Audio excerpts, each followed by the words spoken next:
भाग्यशाली हो जो आप अपने समय का सदुपयोग कर रहे हो। कार्तिक मास में ब्रजमंडल परिक्रमा का बहुत महत्व है। मानसिक रूप से परिक्रमा करने का भी बहुत महत्व है। आप नहीं जा पा रहे, ये कथाएँ सुन-सुन कर ये जो स्थान हैं ब्रज धाम के, वो लीला स्थलियों को सुन-सुन कर उनके बारे में कुछ थोड़ा बहुत दर्शन कर कर के कम से कम हमारे हृदय में लोभ तो जाग रहा है ना कि अगली बार से हम भी जाएँगे परिक्रमा में। तो ये लोभ यदि आपके हृदय में जाग गया, इन कथाओं को सुनते-सुनते, धाम के प्रति आपके हृदय में लोभ आ गया कि मैं भी ऐसी लीला स्थलियों पे कब जाऊँगा या जाऊँगी। तो यही हमारा उद्देश्य पूरा हुआ इस सत्र को जॉइन करने का। यदि हम बस बैठे टाइम पास किया, 1 घंटा हमने देना है यहाँ पे, क्लास चल रही है और इस तरह से यदि हमारा बस सुना और निकल गया कान से, तो अधिक लाभ नहीं मिलेगा। कुछ तो मिलेगा लेकिन पूर्ण लाभ नहीं मिलेगा। लेकिन यदि इन लीला स्थलियों के प्रति हमारे हृदय में लोभ आ गया कि कब मैं किसी वैष्णव के अनुगत्य में, ये लीला स्थलियों पर हम अकेले भी जा सकते हैं। आजकल सब कुछ गूगल से पता कर सकते हैं, उद्धव क्यारी कहाँ है, मानसरोवर कहाँ है, जाके हम अकेले भी घूम सकते हैं। लेकिन जब हम इन वैष्णवों के अनुगत्य में परिक्रमा करेंगे, हरि कथा सुनते हुए परिक्रमा करेंगे, तो तब ये वो स्थली जो हैं ब्रज धाम की, ये अपना वास्तविक स्वरूप का कुछ अंश हमारे हृदय में भी प्रकट करेंगे।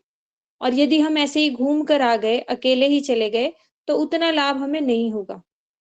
इसलिए हमेशा धाम की सेवा करनी चाहिए। वो सेवा प्रवृत्ति कौन लाएँगे? ऐसे वैष्णव जन लाएँगे। जब हम ऐसे वैष्णवों के अनुगत्य में जाएँगे, तब हमें धाम सेवा क्या होती है, ये सब समझ आएगा।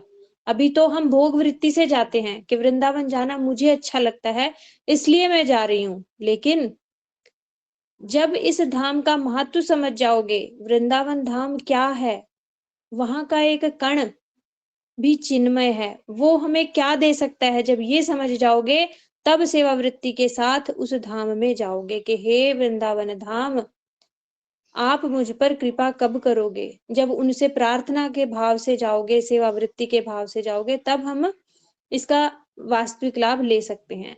तो आज की हमारी परिक्रमा बहुत बड़ी है। इसमें हमको काम्य वन के दर्शन होंगे, भांडीर वन के दर्शन होंगे और व्योमासुर गुफा और फिसलनी पहाड़ी, बहुत सारी स्थलियाँ हैं। काम्यवन की परिक्रमा सबसे लंबी होती है, जब हमारे मठ से निकलती है काम्यवन की परिक्रमा, पूरा सुबह से लेके शाम हो जाती है। वहाँ पर बहुत-बहुत दर्शनीय स्थान हैं। तो सबसे पहले हमारे साथ हैं गौरप्रिया दीदी, जो हमें काम्यवन के दर्शन कराएँगी और मंगलाचरण के साथ वो इस सत्र का शुरू करेंगी। हरे कृष्णा। हरे कृष्णा गौरप्रिया बेटा, आप शुरू कर लो। कृष्णा मैया वन्देऽहं श्रीगुरु श्रीयुतपदकमलं श्रीगुरून् वैष्णवांश्च श्रीरूपं साग्रजातं सहगण रघुनाथं तं सजीवं साद्वैतं सावधूतं परिजनसहितं कृष्णचैतन्यदेवं श्रीराधाकृष्णपादान् ललिता श्रीविशाखान्वितांश्च गुरवे गौरचन्द्राय राधिकाय तदालये कृष्णाय कृष्णभक्ताय तद्भक्ताय नमः नमः। जय श्री कृष्ण चैतन्य प्रभु नित्यानंद श्री अद्वैत गदाधर शिवसदि गौर भक्तवृंद भक्त्या विहीन अपराध लक्ष्य चित्तश्च कामादितरंग मध्ये कृपामयितं शरणं प्रपन्ना वन्दे नमस्ते शरणागतम्। ओम अज्ञानतिमिरान्धस्य ज्ञानाञ्जनशलाकया चक्षुरुन्मिलितं येन तस्मै श्री गुरुवे नमः। सर्वप्रथम मैं अपने गुरुपाद पद्म ओम विष्णुपाद अष्टोत्तर श्री श्रीमद् भक्ति वेदांत श्रीला श्रीधर गोस्वामी गुरु महाराज जी के चरणों में अनंत कोटि दंडवत प्रणाम करती हूँ। तत्पश्चात अपने परम गुरुदेव नित्य लीला प्रविष्टा ओम विष्णुपाद अष्टोत्तर श्रीला भक्ति स्वरूप सिद्धांति गोस्वामी महाराज जी एवं नित्य लीला प्रविष्टा ओम विष्णुपाद अष्टोत्तर भक्ति वेदांत नारायण गोस्वामी महाराज जी के चरणों में मेरा अनंत कोटि दंडवत प्रणाम एवं अहेतु की कृपा की वांछा। पूज्यपाद सुंदर गोपाल प्रभु जी, पूज्यपाद सुबल प्रभु जी और विशाखा मैया के चरणों में मेरा कोटि कोटि दंडवत प्रणाम। आप सभी के चरणों में मेरा यथा योग्य दंडवत प्रणाम। तो आज जैसा कि मैया ने हमें बताया कि हम काम्य वन के दर्शन करने जा रहे हैं। काम्य वन बड़ी ही सुंदर स्थली है ब्रज धाम में। हमारे 12 वन हैं, उसमें से एक वन है काम्यवन। काम्यवन ब्रज की पश्चिम दिशा की ओर है। और इसको काम्यवन क्यों कहा जाता है? इसको काम्यवन इसलिए कहा जाता है क्योंकि यहाँ कामनाओं की पूर्ति होती है। कैसे? कौन सी कामना? सबसे पहले तो यहाँ पे कृष्ण ने ब्रजवासियों की कामना को पूर्ण किया था। जब ब्रजवासियों को तीर्थों में जाने की कामना आई थी कि ब्रजवासी तीर्थ में जाना चाहते थे, नंद बाबा यशोदा मैया तीर्थ स्थलियों में केदारनाथ बद्रीनाथ आदि धामों में जाना चाहते थे, तो कृष्ण ने बोला जाने की क्या जरूरत है, सारे धाम तो ब्रज में ही है। तो यहाँ पे आदि केदारनाथ आदि बद्रीनाथ भी इधर ही है, दर्शनीय है। और शिला गुरुदेव कहते थे कि आदि मतलब जहां से शुरुआत हुआ, तो मतलब मूल केदार और मूल बद्री कहाँ है? यही काम्यवन में। एक तरीके से ये हेड ऑफिस है और वो ब्रांच ऑफिस है। तो यहाँ पे हरिद्वार सब सारे तीर्थ स्थल यहीं पे हैं। कीरत सुता के पगमग में प्रयाग जहाँ, केशव के केली कुंज कोटि कोटि काशी है। बद्री और केदार फिरत दास दासी है। यहाँ पे सारे तीर्थ स्थान है। और दूसरा, यहाँ पे यहाँ पे कृष्ण भक्तों की कामना को भी पूर्ण करते हैं। कौन सी कामना? कृष्ण उनको कृष्ण प्रेम दे देते हैं। यहाँ पे कृष्ण मतलब यहाँ पे वैष्णवों की जो लीला स्थली है, यहाँ पे कृष्ण की जो लीला स्थली है, वहां पे दर्शन करने से, वैष्णवों की कथा सुनने से कृष्ण प्रेम रूपी कामना की पूर्ति होती है। जब तक कृष्ण प्रेम रूपी कामना की पूर्ति ना हो, इस जगत में किसी की, जो ये बोलता है ना कि मेरी तो इच्छाएं पूरी हो गई, कभी पूरी हो ही नहीं सकती।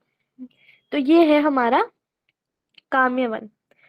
और विष्णु पुराण में ये भी बताया जाता है कि काम्यवन में 84 तीर्थ हैं, 84 खंबे हैं, 84 कुंड हैं, 84 मंदिर भी हैं। और यही पांडवों की वनवास स्थली भी है। यहाँ पे पांडवों ने अपना वनवास बिताया था। तो यहाँ पे सबसे पहले हम जिस स्थली का दर्शन करने जा रहे हैं वो है भोजन थाली। भोजन थाली में क्या है? भोजन थाली में कृष्ण अपने सखाओं के साथ बैठकर भोजन करते थे। और जैसे ही जब सखा कृष्ण कृष्ण और उनके सखा अपने घरों से निकलते थे, तो जो उनकी माताएं हैं, जो गोपियां हैं, माताएं हैं उनकी, वो उनको छीक देती थी। छीक मतलब एक पोटरी में बांधकर मालपुआ, रसगुल्ला और कचौड़ी, ये सब उनके लिए भोजन देती थी। और दिन के समय जब वो भोजन करते थे तो यशोदा मैया भी धनिष्ठा आदि सखियां जो भी हैं उनके उनके द्वारा कृष्ण के लिए छाछ भिजवाती थी, उनके सखाओं के लिए भी छाछ भिजवाती थी। और उनके लिए बड़ा ही सुंदर और भी भोजन भिजवा देती थी कि मेरा पुत्र थके ना, उसके सखा थके ना। तो बड़े ही प्रेम से यशोदा मैया सबके लिए और भोजन भिजवाती थी। जब कृष्ण और उनके सखाया भोजन करते थे तो बड़ी सुंदर सुंदर लीला होती थी। क्या लीला होती थी? जो सखा घर में बड़ा चुपचाप रहता था ना, वो कृष्ण को देखते ही बड़ा ही एक्साइटेड हो जाते थे, बड़ा ही बातें करते थे, कृष्ण को छेड़ते भी थे। और कुछ सखा कृष्ण का अनुकरण करते थे। मतलब जैसे कृष्ण जब अपनी गायों को चराने के लिए निकलते थे और उनके सखा उनके साथ निकलते थे, गायें आगे कृष्ण पीछे पीछे, तो गोपियां कृष्ण को बड़ी तिरछी नजर से देखती थी। तो उनके सखा क्या करते थे? उनको तिरछी नजर से देख के गोपियों की मतलब नकल सी उतारते थे। और कृष्ण बड़े शर्मा जाते थे। और क्या करते थे? जैसे गैया और बछड़े कृष्ण को देखते हैं ना, तो एक सखा बन जाता था गैया और एक सखा बन जाता था बछड़ा, और वैसे ही कृष्ण को देखते थे। ऐसे कृष्ण का बड़ा वो अनुकरण करते थे। कोई कृष्ण दूर खड़े हो जाते थे तो कोई कृष्ण को पकड़ने की प्रयास करता था, और एक दूसरे को बोलते थे देख देख मैंने कन्हैया को पहले पकड़ा तो मैं जीत गया। अभी जैसा आप पिक्चर में देख रहे हो सामने स्क्रीन पे, कृष्ण मध्य में बैठे हैं और उनके लाखों लाखों सखाए हैं, लाखों, पर कृष्ण मध्य में बैठे हैं। अब एक तरीके से तो ऐसा समझ सकते हैं कि कृष्ण किसी के पीछे है, किसी के सामने है, किसी से दूर है। पर ऐसा किसी भी सखा को प्रतीत ही नहीं होता था। सबको ऐसे ही लगता था कि कृष्ण उनके सामने बैठे हैं। जैसे कृष्ण जब रासस्थली में होते हैं, रास में होते हैं, तो सब गोपियों के साथ होते हैं। वो इतनी तेज नृत्य करते हैं कि वो सब गोपियों के साथ होते हैं। सब गोपियां एक एक गोपी के साथ कृष्ण होते हैं। ऐसे ही सारे सखाओं के साथ कृष्ण सामने ही बैठे होते हैं जब वो भोजन कर रहे होते हैं। और किसी, जैसे इस बड़ी सुंदर लीलाएं यहाँ पे होती है। मान लो किसी सखा की माता ने उनको छींक में क्या दिया, बैंगन का पकौड़ा दिया। तो वो क्या करते थे, बैंगन का बड़ा सुंदर पकौड़ा एक दूसरे को खिलाते कि देख देख, मैं तो, मेरी माता ने तो बैंगन का पकौड़ा दिया। तो वो बोले कि अच्छा हमें भी खिला। तो वो क्या करते थे, उसमें से ना बैंगन निकाल के नीम के पत्ते डाल के मधुमंगल को खिला देते थे। और मधुमंगल तो पूरा एक ही साथ गपागप खा जाते थे। तो वो बैंगन का पकौड़े में नीम के पत्ते डाल के मधुमंगल को खिला देते थे। और क्या करते थे, कृष्ण को बोलते थे, अरे कृष्ण, तू ना मुख खोल और आंखें बंद कर ले, हमारी मैया ने ना बड़ा रस भरा रसगुल्ला तेरे लिए भेजा है। तो कृष्ण क्या करते थे, आंखें बंद करके मुख खोल देते थे। अब वहां पे बड़े ही सुंदर केतकी मालती के बड़े सुंदर पुष्प थे। तो कृष्ण को ना पुष्प खिला देते थे। और कृष्ण आंखें खोलते थे और बोलते थे, तुम क्या करते हो, मेरे को पुष्प खिला देते हो। और जब कृष्ण के घर से छाछ आ जाती थी, तो सब बड़े ही सुंदर कटोरी में, मतलब वही जो पत्तल होते थे, उन्हीं पत्तल की कटोरी बना के उसमें छाछ पीते थे। सूरदास जी ने भी इस इन लीलाओं का बड़ा ही सुंदर वर्णन किया है। इसे भोजन थाली कहते हैं क्योंकि ये जो पर्वत है ना, इस पर्वत ने बड़ी ही सुंदर सेवा की है कृष्ण की थाली बनकर। तो इस जो पर्वत ने कृष्ण की थाली रूप में सेवा की है, इसलिए इसे भोजन थाली कहते हैं। और वहीं पर कृष्ण कृष्ण और उनके सखा बड़े ही सुंदर पत्तों से पत्तल बना के उसी में छाछ पीते थे, उसी में ही भोजन करते थे। और आज भी कृष्ण के बैठने के, थाली के और कटोरी के वहां पे निशान है। और कृष्ण के सखा क्या करते थे, बड़ी ही, वो पर्वत को बजाते थे ना, तो बड़ी सुंदर सुंदर उसमें से स्वर निकलते थे। आज भी उस पर्वत में अगर आप बजाओगे तो बड़े मधुर मधुर तान निकलती है। और इसे वन भोजन कहते हैं। कृष्ण अपने सखाओं के साथ भी यहाँ वन भोजन करते थे, और गोपियों के साथ भी कृष्ण ने यहाँ पे वन भोजन की लीला किया है। अब यहाँ पे एक बड़ी ही सुंदर लीला आती है, बहुत सुंदर। यहाँ पे मधुमंगल और कृष्ण का संवाद है। अच्छा, मधुमंगल कृष्ण को एक बार यहाँ बोलते हैं कि कृष्ण, मैं तो तुम्हारा हमेशा ना हमारे तुम्हारे हित के बारे में सोचता हूँ। तो कृष्ण बोलते, अच्छा क्या सोचते हो। तो मधुमंगल बोलते, देख कृष्ण, मैं सोते सुलाते खाते पीते हमेशा तुम्हारे ही हित के बारे में सोचता हूँ। और इसीलिए मैं आज कह रहा हूँ, ध्यान रखना, गोपियां ना तेरी वंशी चुरा लेंगी और तुझे पता भी नहीं चलेगा। तो कृष्ण बोलेंगे, अरे वो ऐसा क्यों करेंगी। तो मधुमंगल बोलते हैं, मैं ब्राह्मण हूँ, ब्राह्मण का वाक्य कभी गलत नहीं होता, गोपियां तेरी वंशी पक्का चुरा लेंगी। तो कृष्ण बोलते हैं, तू तो पेटू ब्राह्मण है, तेरी बात का मैं विश्वास नहीं करता। तो मधुमंगल बोलते हैं, मत कर विश्वास, तो फिर तो तेरी वंशी गई आज। तो मधुमंगल को ये पता होता है, क्योंकि गोपियां उनके घर आती थी पूजा आदि करने। तो गोपियां जब ये बात कर रही होती थी, तो उनकी युक्ति मधुमंगल को पता चल जाती थी। तो कृष्ण बोलते हैं, अरे नहीं नहीं मधुमंगल थोड़े निराश हो जाते हैं। तो कृष्ण बोलते हैं, अरे नहीं नहीं मधु, तुम तो बड़े वेदज्ञ ब्राह्मण हो, तेजी हो तुम तो। अच्छा उपाय तो बताओ। तो कृष्ण मधुमंगल बोलते हैं कि अच्छा बताओ कृष्ण, तुम्हें अधिक प्रिय क्या है, वंशी या गोपियां। देखो, एक चीज में प्रिय होता है और एक अति प्रिय होता है, तुम्हें अति प्रिय क्या है। तो कृष्ण बोलते हैं, मेरे लिए तो दोनों ही अति प्रिय है। तो मधुमंगल बोलते हैं, तो फिर तो एक ही उपाय है, तुम क्या करो, अपनी वंशी मुझे दे दो। तो कृष्ण बोलते हैं, अच्छा तुम पेटू हो, मैं अपनी वंशी दे दूं, और तुम्हारे पास गोपियां आए तुम्हें 2-3 लड्डू का लालच दे, और तुम मेरी वंशी उन्हें दे दोगे। तो मधु बोलते हैं, अरे नहीं नहीं, मैं तुम्हारी तरह थोड़ी ना हूँ, तुम जो गैया के पीछे यूं यूं करके फिरते फिरे रहते हो, मैं बड़ा धीर स्थिर ब्राह्मण हूँ। वो तो तुम्हारे संग दोष की वजह से झूठा खा लेता हूँ, गायों के पीछे भागता हूँ, मेरा बहुत ब्राह्म तेज है, मैं बड़ा बड़ा बड़ा तेजी ब्राह्मण हूं मैं। तो कृष्ण बोलते हैं, तो क्या, और मैं तेरी तरह, मधुमंगल बोलते हैं, मैं तेरी तरह पूरे दिन गाय के पीछे थोड़ी भागता रहता हूँ। तो कृष्ण बोलते हैं, अच्छा तो मैं तुम्हें बड़ा आम बालक लगता हूँ कि जैसे मैं गायों के पीछे फिरता हूँ। तो बता फिर, गिरिराज किसने उठाया, कालिया को किसने उसका वो किया, पूतना को किसने मारा। तो मधुमंगल बोलते हैं, अच्छा तूने ही तो सब किया है, हमने तो कुछ नहीं किया। गोवर्धन तूने उठाया था तो लठ किसने लगाए थे, अगर हमने लठ ना लगाए होते तो तू गोवर्धन उठा पाता? और पूतना को तो सारे ब्रजवासियों ने, क्योंकि जब पूतना का वध हुआ था तो सारे ब्रजवासियों ने उसके अंगों को, क्योंकि पूतना बहुत बड़ी थी, तो उसके अंगों को अलग अलग करके जमुना में बहाया था। तो मधुमंगल बोलते हैं ये तो ब्रजवासियों ने किया था, तूने थोड़ी पूतना को मारा। और यही बात रही बात कालिया की, जब तू जमुना जी में कूदने वाला था ना, तब मैंने अपने हाथों से मंत्र फूंक के जमुना जी में मंत्रों का, उस मंत्रों के प्रभाव से तू कालिया को मार पाया। वरना तू क्या कर पाता? अगर मैं मंत्र ना फूंकता तो तू काला और एक वो कालिया काला, तू कैसे मार पाता उसको?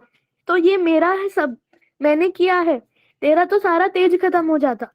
मेरे भ्रम के तेज की वजह से, मेरे मंत्रों की वजह से तुझे कालिया कुछ कर नहीं पाया। तो कृष्ण बोलते हैं अच्छा मधु, मैं हारा, तुम जीते, ये लो मेरी वंशी। तो मधुमंगल बोलते हैं अच्छा अब तुम्हारी वंशी का ना रक्षण हो जाएगा। तो अब क्या होता है, कृष्ण मध्याह्न में गोपियों से मिलने के लिए जाते हैं। जब सारे सखा अ, गैया चरा रहे होते हैं तो कृष्ण गोपियों से मिलने के लिए जाते हैं। और मधुमंगल बड़ा ध्यान लगाकर बैठ जाते हैं कि कृष्ण की वंशी कहीं चोरी ना हो जाए।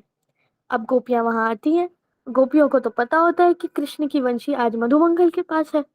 तो गोपियां मधुमंगल को प्रणाम करती हैं क्योंकि वो ब्राह्मण है, और बोलती हैं कि मधुमंगल समझ जाते हैं कि भाई दाल में तो कुछ काला है। तो ललिता जी बोलती है अरे मधुमंगल, तुम्हें पता है ब्रज में सबसे श्रेष्ठ वस्तु क्या है?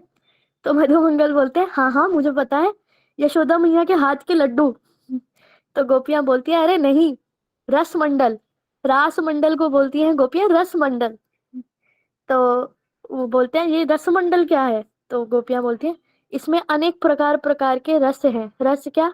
चरवे चुष्य, जो चतुर्विधा श्री भगवत प्रसाद, जो 4 प्रकार के प्रसाद होते हैं ना, वो यहाँ है। तो उनको अलग अलग रस दिखाती हैं।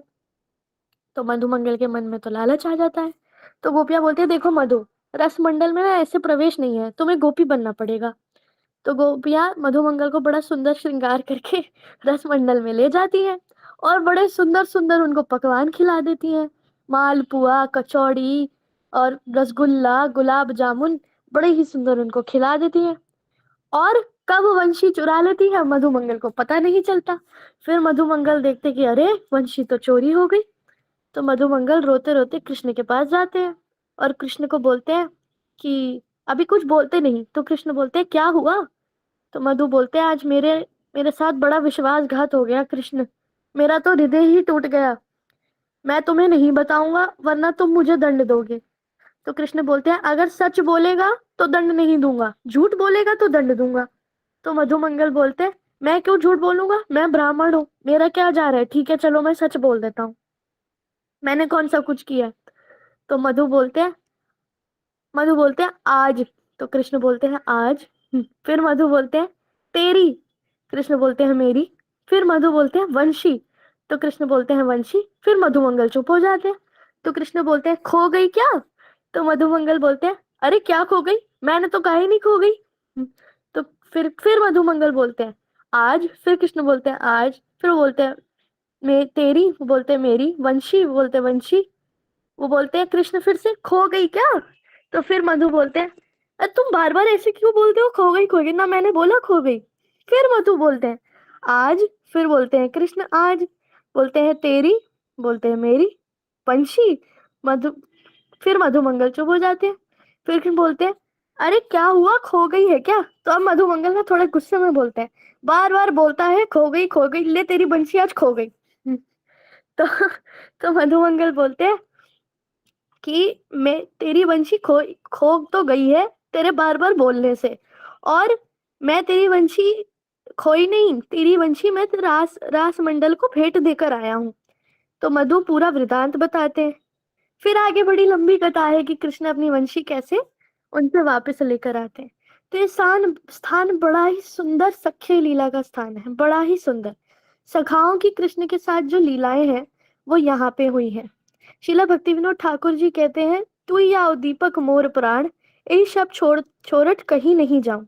ये स्थान उद्दीपना के स्थान है। उद्दीपक मतलब जिस स्थान को देख के कृष्ण की लीलाओं का स्मरण हो जाए, और साधक क्रंदन करे कि आज ये स्थान तो है, थाली भी है, सारा वन भी है, सब कुछ है, लेकिन कृष्ण नहीं है।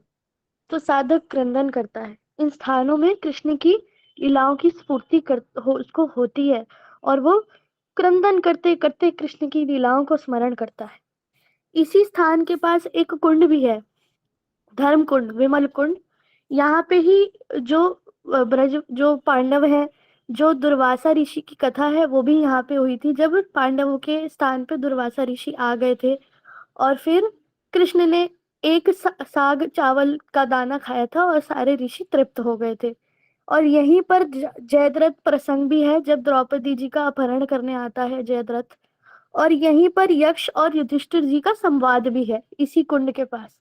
तो ये बड़ा ही, और पांडव तो कृष्ण के बड़े ही सुंदर भक्त हैं, बहुत उच्च भक्त हैं। पांडव पांडव तो राधा कुंड पे आज भी तपस्या करते हैं कि हमें ब्रज प्रेम मिले। यहाँ पे बड़ी ही सुंदर स्थली है, और भी काम्य वन में, जो हम अभी आगे सुनेंगे, बड़े ही सुंदर सुंदर कृष्ण की लीला स्थलियां हैं। फिसलनी शिला है, विमासुर गुफा है, चरण पहाड़ी है, जहाँ कृष्ण के चरणों के अभी भी चिन्ह हैं। तो हम आगे उनके बारे में सुनेंगे। मैं अपनी वाणी को यहीं विश्राम देती हूँ। वांछा कल्पतरुभ्यश्च कृपा सिंधुभ्येव च पतितानां पावनेभ्यो वैष्णवेभ्यो नमः। हरी हरी बोल गौर प्रिया के लिए। इसने कितनी सुंदर मधुर मधुर लीला सुनाई ना। ऐसी ही लीलाएं हमारे गुरुवर्ग सुनाते हैं, तभी तो ऐसी लीला स्थलियों के दर्शन के लिए मन में लोभ आता है कि ये लीलाएं वहां आज भी चल रही हैं। ऐसा नहीं है कि 5000 साल पहले ठाकुर जी आए थे तब हुई थी, अब नहीं है। बस अब क्या है, अब अप्रकट रूप में है। तब प्रकट रूप में थी, मतलब सभी लोग आंखों से देख सकते थे। अब उनको देखने के लिए साधन करना पड़ेगा। तो हमारे साधन भजन का क्या उद्देश्य है? ऐसी लीलाओं में प्रवेश करना, ऐसी लीलाओं का दर्शन करना, अनुभूति करना। जिस दिन वो रस आ गया, फिर ये साधन भक्ति नहीं रहेगी, भाव भक्ति हो जाएगी। और हमारे भजन का, साधन का लक्ष्य जब तक भाव भक्ति नहीं है, तब तक हमारी साधन भक्ति भी शुरू नहीं हुई। साधन भक्ति मतलब क्या? जिसका उद्देश्य है भाव भक्ति हो के कब ऐसे भाव मेरे हृदय में आएंगे कि मुझे भी ऐसी लीला स्थलियों के दर्शन के प्रति लोभ जागेगा, ऐसे वैष्णवों की सेवा वृत्ति मेरे हृदय में आएगी। इन सब लोभ के लिए, इन सब भावों के लिए जो साधन करता है तो साधन होता है, नहीं तो वो साधन भी नहीं। तो ये सब आप सुन रहे हो ना, देखो ये सब हमारे गुरु वैष्णवों ने सुनाई हुई हरि कथा है। ये जो गौरप्रिया है, ये बच्ची ने गुरु जी के साथ वहां के दर्शन किए हुए हैं, तभी ये इतनी सुंदर मनोहर लीला वहां की सुना पा रही है। तो अब से आप आ, आज से ही, अभी तो लास्ट के 4-5 दिन रह गए। 1 महीने की हमारी कार्तिक परिक्रमा होती है। 1 महीना हम नहीं जा पाए, कोई बात नहीं। आखिर के 5 दिन तो आओ आप ब्रज में। अभी से मन बना लो और जल्दी से ब्रज में आ जाओ। हमारे वैष्णव बहुत कृपालु होते हैं। उन्हें पता है कि हम इतने बुरे फंसे हुए हैं गृहस्थी में, 1 महीना के लिए नहीं आ सकते।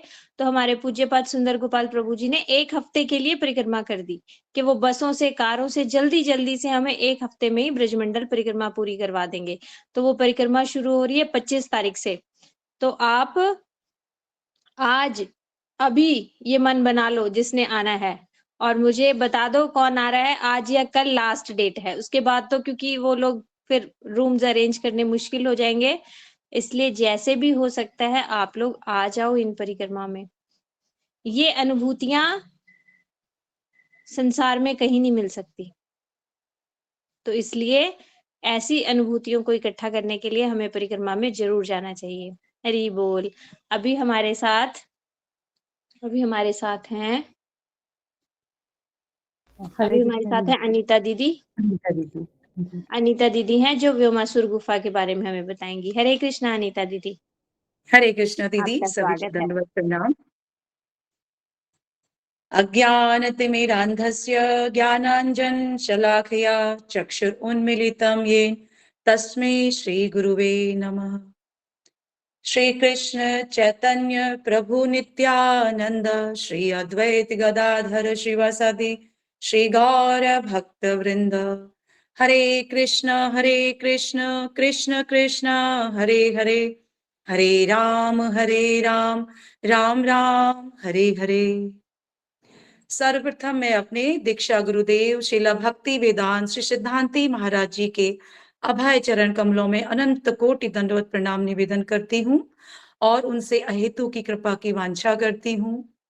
और समस्त गुरु परंपरा के श्री चरणों में भी मेरा अनंत कोटि दंडवत प्रणाम निवेदन है। आप सभी भक्तों के, सभी वैष्णवों के चरणों में भी मेरा अनंत कोटि प्रणाम स्वीकार हो। और आज मैं आप सबके सामने में ठाकुर जी की कुछ छोटी छोटी लीलाओं के बारे में बताने जा रही हूँ, जिसमें से सबसे सर्वप्रथम मैं आपको व्योमासुर की गुफा के बारे में बताऊंगी। आज हम ब्रजभूमि काम्यवन में श्री व्योमासुर गुफा में ठाकुर जी की जो अद्भुत लीलाएं हुई थी, अब उनका श्रवण करते हैं। काम्यवन धाम के अलग अलग नाम रहे हैं। सतयुग में इसे अनंतपुर नाम से जाना जाता था। त्रेता युग में इसे ब्रह्मपुर नाम से जाना जाता था। द्वापर में इसे काम्यवन और कामा इन दो नामों से जाना जाता था। इसी काम्यवन में गौचारण भूमि है, जहां ये भगवान श्री कृष्ण अपने ग्वाल सखाओं के साथ गायें चराया करते थे। इसी स्थान पर ठाकुर जी की अद्भुत अलौकिक लीलाओं का बड़ा ही सुंदर दर्शन होता है। और आज भी यहाँ नित्य विहार, ठाकुर जी हमेशा सदा यहाँ पर विहार करते हैं और गौचारण लीला किया करते हैं। इसी स्थान पर एक राक्षस रहता था, जिसका आतंक इस पूरे क्षेत्र में था और सारे ब्रजवासी बड़े दुखी थे। इस लीला का भागवत में भी वर्णन है।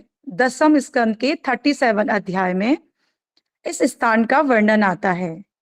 एक समय क्या होता है कि सभी ग्वाल बाल पहाड़ी की चोटियों पर भेड़, गाय आदि पशुओं को चरा रहे थे तथा कुछ चोर और कुछ सिपाही बनकर छिपने छिपाने का खेल खेल रहे थे।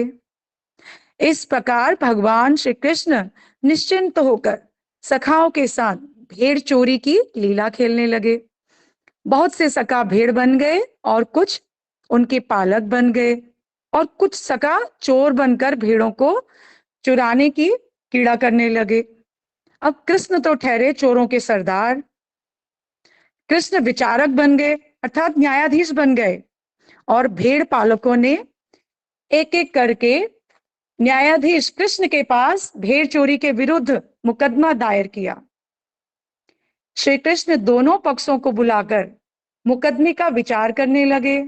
इस प्रकार सभी ग्वाल बाल कीड़ा में इतने आसक्त हो गए और उधर जो व्योमासुर नाम का कंस का गुप्तचर था, वो कृष्ण को मार डालने के लिए सखाओं जैसा वेश बनाकर सखा मंडली में प्रवेश किया और भेड़ों का चोर बन गया। ये सब व्योमासुर की चाल थी और उसने भेड़ बने हुए सारे सखाओं को क्रमशः लाकर इन्हीं कंदराओं में कहीं छिपा दिया। अब जब श्री कृष्ण भगवान ने देखा कि सारे सखा कहाँ गए, उन्हें देखा कि सब दिखाई नहीं दे रहे, कहाँ गए, तो उन्होंने व्योमासुर को पहचान लिया और वो समझ गए कि ये सारा कार्य सखा बने इस दैत्य का ही है। भगवान कृष्ण तो अंतर्यामी है, वो सब कुछ जान गए। जिस समय वह असुर ग्वाल बालों को लिए जा रहा था, उसी समय जैसे सिंह भेड़िए को दबोच लेता है ना, उसी तरह, ठीक उसी तरह से भगवान ने व्योमासुर को दबोच लिया। व्योमासुर बड़ा बलवान था। उसने पहाड़ के समान अपना भयानक रूप प्रकट किया और चाहा कि मैं अपने को छुड़ा लूं, पर वह इस प्रकार भगवान के शिकंजे में फंस गया था कि वो अपने को छुड़ा न पाया। तभी भगवान ने उसे अपने दोनों हाथों से जकड़ लिया और उसे भूमि पे दे गिराया और पशु के तरह उसका गला घोट कर उसे मार डाला। सभी देवी देवता इस लीला का बड़ा ही सुंदर दर्शन कर रहे थे। अब भगवान ने गुफा के द्वार पर लगे चट्टानों को तोड़ डाला और ग्वाल चालकों को उस संकट से निकाल लिया। सभी देवी देवता उनकी स्तुति करने लगे। अब इसी स्थान पर ब्रज 84 कोस में बड़े ही दुर्लभ और प्राचीन चिन्ह, लीला चिन्ह हैं ठाकुर जी के। युद्ध करते करते भगवान ने पर्वत पर जोर से छलांग लगाई तो भगवान के पांव के पंजों का निशान और हाथ के पंजों का निशान अंकित हो गया, जो आज भी वहां पर दिखाई देता है। तो ऐसी मधुर मधुर लीलाएं आज भी नित्य प्रतिदिन ब्रज में होती हैं। ये तो हुई व्योमासुर की गुफा। अब आगे मैं आपको फिसलनी शिला के बारे में बताती हूं।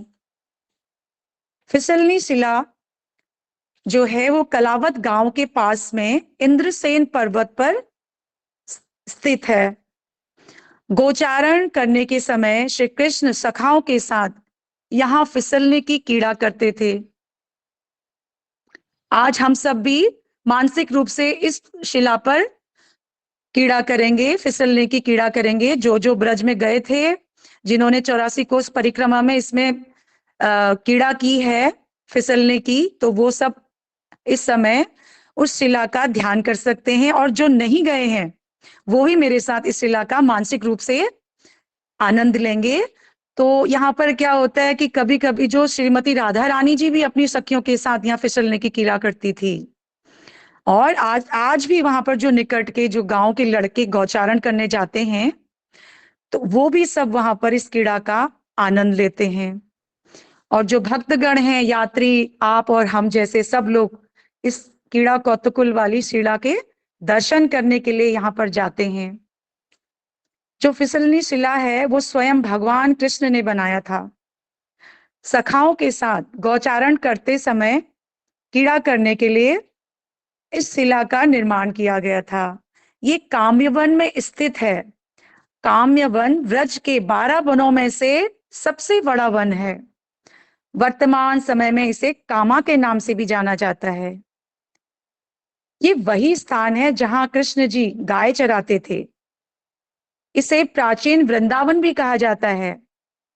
कृष्ण जी ने इस शिला के ऊपर हाथ से निशान बनाया था। यहां पर जब भगवान ग्वाल बालों के साथ गाय चराया करते थे, तब एक बार ग्वाल बालों ने कृष्ण से कहा, हम गाय चराते चराते बहुत थक गए हैं, अब हम ऊब गए हैं, हमें कुछ कीड़ा करनी है। तब कृष्ण भगवान ने इस शिला पर हाथ फेरा और जो सभी ग्वाल बाल थे इस पर फिसलने का आनंद लेने लगे। तो उन्हें देख करके स्वयं भगवान भी इस कीड़ा का आनंद लेने लगे। आज भी भक्त लोग इस शिला के दर्शन और फिसलने का आनंद लेने के लिए जाया करते हैं। और इसके चारों तरफ बने इन्हीं वनों में भगवान गौचारण, गाय चराना की क्रिया किया करते थे। और इसके पास में ही लुकलुकी कुंड है। गौचारण करते समय कभी कभी कृष्ण अपने सखाओं को खेलते हुए छोड़ करके कुछ समय के लिए एकांत में एक परम रमणीय स्थान पर गोपियों से मिलने चले जाते। वे उन ब्रज रमणियों के साथ यहां पर लुक्का छुपी, आंख मिचोली की कीड़ा करने लगे। सब गोपियों ने अपनी अपनी आंखें मूंद ली और कृष्ण निकट के पर्वत पर एक कंदरा में प्रवेश कर गए। सखियों ने जब अपनी आंखें खोली तो चारों तरफ देखा। वो कृष्ण को खोजने लगी, किंतु नटखट कृष्ण को ढूंढ न सकी। वे बहुत ही चिंतित हो गई कि कृष्ण हमें छोड़कर कहां चले गए। वे कृष्ण का ध्यान करने लगी। जहां पर वो बैठकर ध्यान कर रही थी वह स्थल ध्यान कुंड है। और जिस कंदरा में कृष्ण छिप गए थे उसे लुकलुकी कंदरा कहते हैं। इसके पास में ही चरण पहाड़ी है। श्री कृष्ण इस कंदरा में जब प्रवेश कर गए, पहाड़ी के ऊपर प्रकट हुए अचानक से। सभी सखियों ने देखा और वो वहां पर खड़े होकर के, पहाड़ी के ऊपर खड़े होकर के मधुर बंसी की ध्वनि करने लगे। मधुर ध्वनि सुनकर सखियों का ध्यान टूट गया और उन्होंने पहाड़ी के ऊपर प्रियतम को बंसी बजाते हुए देखा। वे सब कुछ छोड़कर वहां पर पहुंची और बड़ी ही आतुरता के साथ कृष्ण से मिली। बंसी ध्वनि से पत्थर पिघल जाने के कारण उसमें श्री कृष्ण के चरण चिन्ह उभर आए। आज भी वे चरण चिन्ह स्पष्ट रूप से वहां पर दर्शनीय हैं।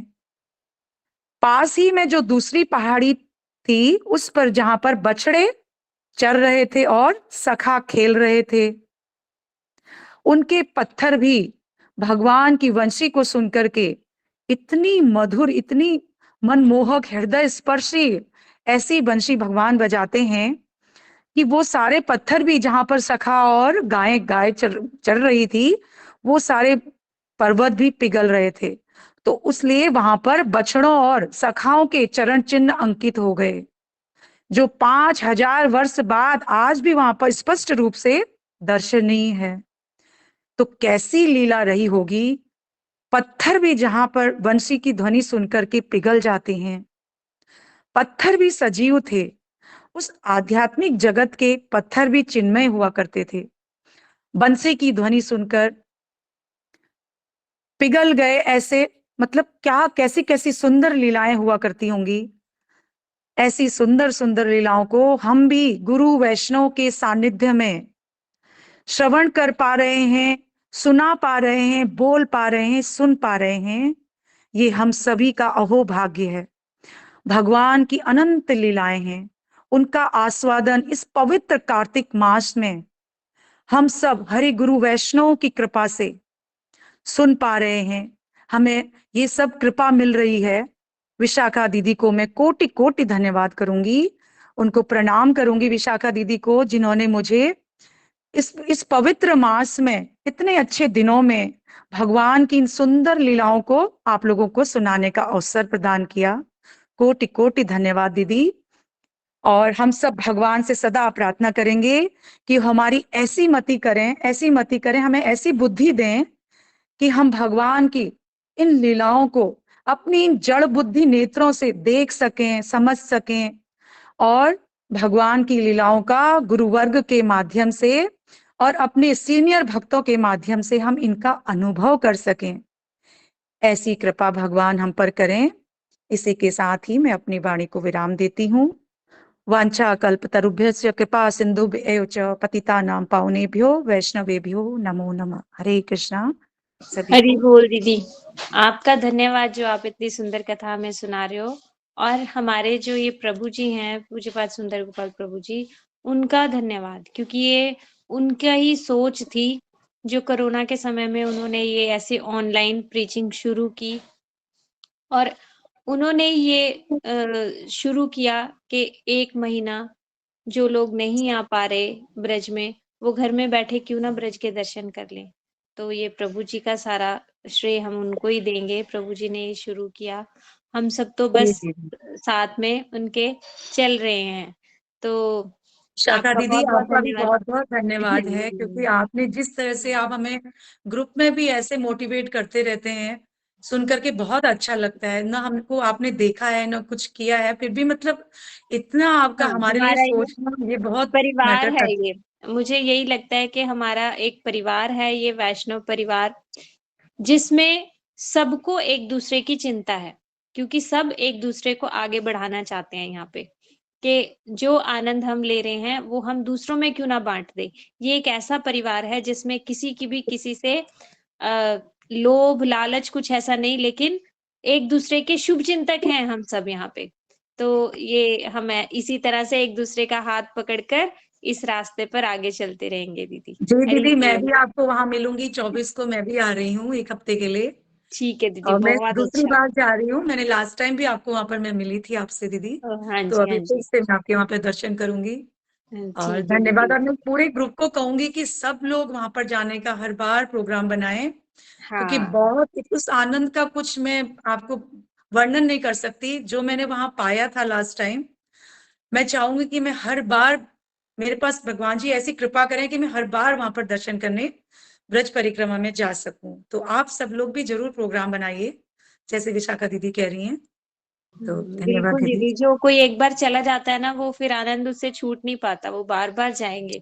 क्योंकि यही है, गुरुजी यही कहते हैं कि एक बार परिक्रमा करने के बाद कोई कह दे ना, हो गई मेरी तो परिक्रमा, मैं तो कर चुका, तो इसका मतलब उसने वहां का रस चखा ही नहीं। तो जी अगर किसी दीदी। को थोड़ा सा भी रस का वहां स्वादन हो जाए ना, तो फिर वो छोड़ नहीं सकता, जैसे आप दोबारा जा रहे हो, है ना। जी दीदी, उसमें तो क्या हो रहा है कि जो प्रॉब्लम्स आ रही है ना घरेलू, और मतलब बॉडी में भी मेरे को कुछ पेन वेन हो रहे थे, तो हाँ बस जी। मैं रात दिन यही प्रार्थना करती हूँ कि बस ठाकुर जी किसी तरह दर्शन दे दो। इतनी हाँ, उत्कंठा जैसे होता है ना कि कब जाऊं, कब दर्शन करूं, और सारे कैसे। गुरु वहां पे मिलते हैं, तो वो उस आनंद का बिल्कुल तो कोई बिल्कुल। वर्णन ही नहीं कर सकती मैं। ठीक ठीक है है दीदी। दीदी, आपका बहुत हरे बहुत कृष्ण धन्यवाद, दीदी। हरि बोल दीदी आपके थैंक लिए। You so much. बहुत सुंदर आपकी शैली है कथा सुनाने की। हरे कृष्णा दीदी। अब हरे हमारे कृष्ण साथ हैं, अब हमारे साथ दीदी प्रवेश प्रभु जी। प्रवेश प्रभु जी। हरे कृष्णा प्रवेश प्रभु जी, आपका स्वागत है। हरे कृष्णा दीदी, दंडवत प्रणाम। हरे कृष्णा, मेरी आवाज आ रही है? हाँ जी प्रभु जी, आप शुरू हाँ। कीजिए। हाँ जी, धन्यवाद। आज की कथा का शीर्षक है मधुवन और तालवन। पहले मैं मधुवन के बारे में स्टार्ट करूंगा। ओम अज्ञानतिमिरान्धस्य ज्ञानम शलाकाया चक्षुरुन्मीलितं येन तस्मै श्री गुरुवे नमः।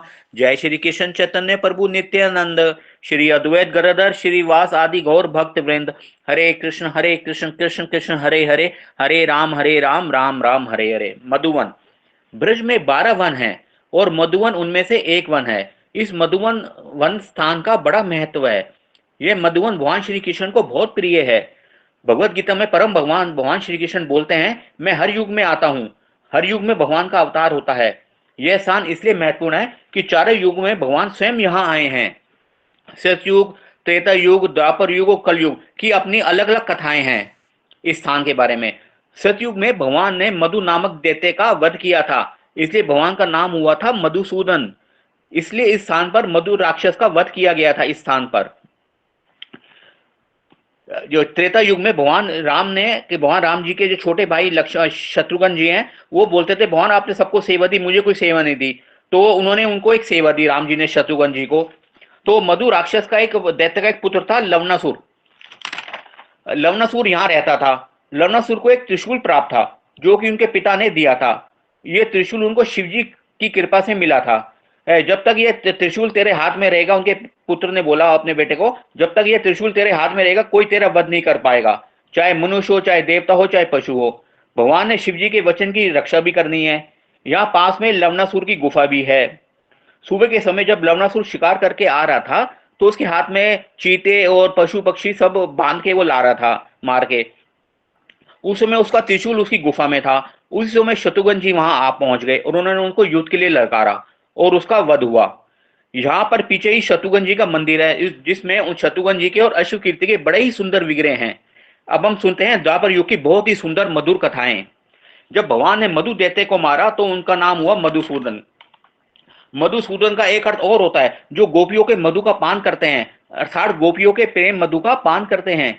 यहाँ पर भगवान श्री कृष्ण ने की मधुपान लीला की है। ये मधुपान लीला बहुत ही मधुर। अब हम श्रवण करते हैं इस मधुपान लीला को। मधुपान लीला क्या होती है? निकुंज में अनेक प्रकार की लीलाएं होती हैं। लोक विलास लीला, मधुपान लीला। मधुपान लीला कृष्ण जी को बहुत सुंदर तरीके से करते हैं। यह लीला गोलोक वृंदावन धाम में ही होती है। 3 प्रकार की मधु होती है, एक साखे मधु, वात्सल्य मधु और श्रृंगार रस की मधु। द्वापर युग में तीनों प्रकार की लीला हुई है। यह भगवान का बहुत, इसलिए भगवान का बहुत प्रिय स्थान है। अब हम सुनते हैं श्रृंगार रस की लीला। यह यहाँ पर कुसुम के पुष्प हैं। यहाँ पर वृंदा देवी ने राधा और कृष्ण जी के मधुपान के लिए बहुत ही सुंदर वेदियां प्रकट की हैं। ये वेदी रत्न और मणि की बनी हुई हैं और बहुत सुंदर पात्र रखे हुए हैं। वे पात्र बने हैं स्फटिक मणि के। अब स्फटिक मणि क्या होती है? जैसे चंद्रमा की मणि होती है, वैसे ही स्फटिक मणि होती है। कलश और सुराही रखे हैं। कलश और सुराही के मुख में वृंदा देवी ने अपने हाथों से फूलों की मालाएं बनाकर उनको कवर कर दिया, उनको सजा रखा है। इन कलश और सुराही में मधु भरी जाएगी। राधा कृष्ण आते हैं और सिंहासन पर बैठते हैं। यहाँ पर वृंदा देवी अपने हाथों से उनके लिए माला बनाई है। राधा कृष्ण को वो माला पहनाती हैं, फिर गोपियों को पहनाती हैं। वृंदा देवी का आदेश पाते ही जितने भी पशु पक्षी हैं वे राधा कृष्ण की लीलाओं का गान करते हैं, मधुर नृत्य करते हैं, लताएं झुककर प्रणाम करती हैं राधा कृष्ण को। वृंदा देवी भ्रम में पड़ जाती हैं कि मैं जो मधु कलश और सुराही में भर रही हूँ वो पात्र के अंदर जा रहा है या बाहर बाहर गिर रहा है। भ्रमर आ रहे हैं, वो मधुपान करना चाहते हैं। पहले राधा कृष्ण को पात्र देती है वृंदा देवी। कृष्ण सबसे पहले अपना पात्र राधा जी को देते हैं, तुम मुझे इनको प्रसादी करके दे दो। राधा पात्र तो ले लेती हैं, परंतु उन्हें संकोच होता है। राधा पात्र को अपने अधर पर ले जाकर वापस कृष्ण जी को दे देती हैं। कृष्ण के पास वो फिर पात्र मिलता है। एक तो पात्र वृंदा देवी के द्वारा मधु भरा गया उसके अंदर, दूसरा वो स्फटिक मणि के द्वारा बना हुआ है, दूसरा उसके ऊपर राधा जी ने अपने अधरोस का स्पर्श किया हुआ है और उसके मुख पर फूलों की श्रृंगार किया हुआ है वृंदा देवी ने। राधा जी ने अपनी उसमें सुगंध भर दी है। सबसे पहले पान करने से उनकी आंख लाल हो जाती है, दूसरी बार जब पान करते हैं तो वाणी लड़खड़ा आ जाती है, रा रा रा राधा किर किर किर कृष्ण। तीसरा पान करने से भय और हास्य एक साथ प्रकट हो जाते हैं। इसे हम अनुमान लगा सकते हैं ये मधुपान लीला कितनी विचित्र और अद्भुत है। गोपियों ने पान नहीं किया क्योंकि उन्होंने राधा कृष्ण की सेवा करनी है। यह लीला इस जगत की साधारण लीला नहीं है मदिरा वाली, यह उस जगत की शुद्ध प्रेम वाली लीला है। अरे इस लीला के अंदर तो ब्रह्मा जी को प्रवेश नहीं मिला जिन्होंने अपने सारे वेद अपने मुख से प्रकट किए हैं, शिव जी को प्रवेश नहीं मिला जिन्होंने अपने नेत्रों से काम को भस्म कर दिया। अरे औरों की बात तो क्या कहें, साक्षात श्री जी जो लक्ष्मी जी हैं, जो उनके अंग में रहती हैं, जो उनकी अर्धांगी हैं, उनको इस लीला में प्रवेश नहीं मिला। ये साधारण लीला नहीं हो सकती है। हमारे हमारे षट गोस्वामी जी हमें इस लीला में आगे लेकर चलते हैं। चंद्रमा और कमल में मित्रता नहीं है, और जब रात्रि में चंद्रमा आता है तो कमल बंद हो जाता है, अब जब चंद्रमा चला जाता है तो कमल खिल जाता है कि मेरा मित्र सूर्य आ गया है। इस मधुपान लीला में चंद्रमा और कमल ने भी मित्रता कर ली। कितनी विचित्र लीला है ये। चंद्रमा की निधि है उसका अमृत और कमल की निधि है उसकी सुगंध। चंद्रमा अपने अमृत से कमल को पुष्ट कर रहा है और कमल अपनी सुगंध से चंद्रमा को पुष्ट कर रहा है। देखो कितनी विचित्र बात है। जो रसिक हैं वो इसे समझ जाएंगे, जो रसिक वैष्णव हैं वो इसे समझ जाएंगे। राधा का मुख कमल और कृष्ण का मुख चंद्रमा, दोनों में मित्रता हो गई है। इससे पान करने के बाद अब आगे गोपियों में विकार आ जाता है, बिना कारण के उनमें लज्जा आ जाती है, बुद्धि में भ्रम उत्पन्न हो जाता है, कुछ गोपियां मौन हो जाती हैं।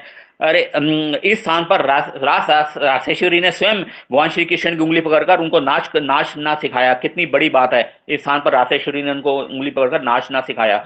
राधा कृष्ण में हो जाती हैं और कृष्ण राधा में हो जाते हैं। बहुत सुंदर मद्यपान लीला। कृष्ण के वक्त सर पर कौस्तुभ मणि होती है, उन्हें पता नहीं चलता कि वो घूमकर पीछे चली जाती है। राधा इशारा करती है तुम्हारी कौस्तुभ मणि कहाँ गई। कृष्ण कहते हैं अरे मणि कहाँ गई मेरी, राधा तुमने चोरी की होगी। तो राधा जी कहते हैं इसको विशाखा ने चोरी की होगी। विशाखा कहती है इसको ललिता ने चोरी की होगी। ललिता कहती है इसको इंद्रलेखा ने चोरी की होगी। फिर गोपियों के पास जाती हैं, गोपियां कहती हैं अरे धूर्त कृष्ण, तेरी मणि हम क्या करेंगे, हमारे पास की मणियों की कमी है क्या, तुम्हारे वक्ष पर वैजयंती माला ने चोरी की है। कृष्ण जी फिर वैजयंती माला को तोड़ तोड़ देते हैं उसका एक कण। बहुत सुंदर मधुपान लीला। इससे ये सबसे मनोरम लीला है भगवान की रास लीला। भगवान यहाँ रास लीला भी की है। भगवान की लीलाओं में सबसे उत्तम लीला है श्रृंगार रस की लीला। भगवान के धाम अनेक हैं, अयोध्या, द्वारका, साकेत, लेकिन सबसे उत्तम धाम है, उच्च धाम है मथुरा धाम यानी ब्रजमंडल धाम।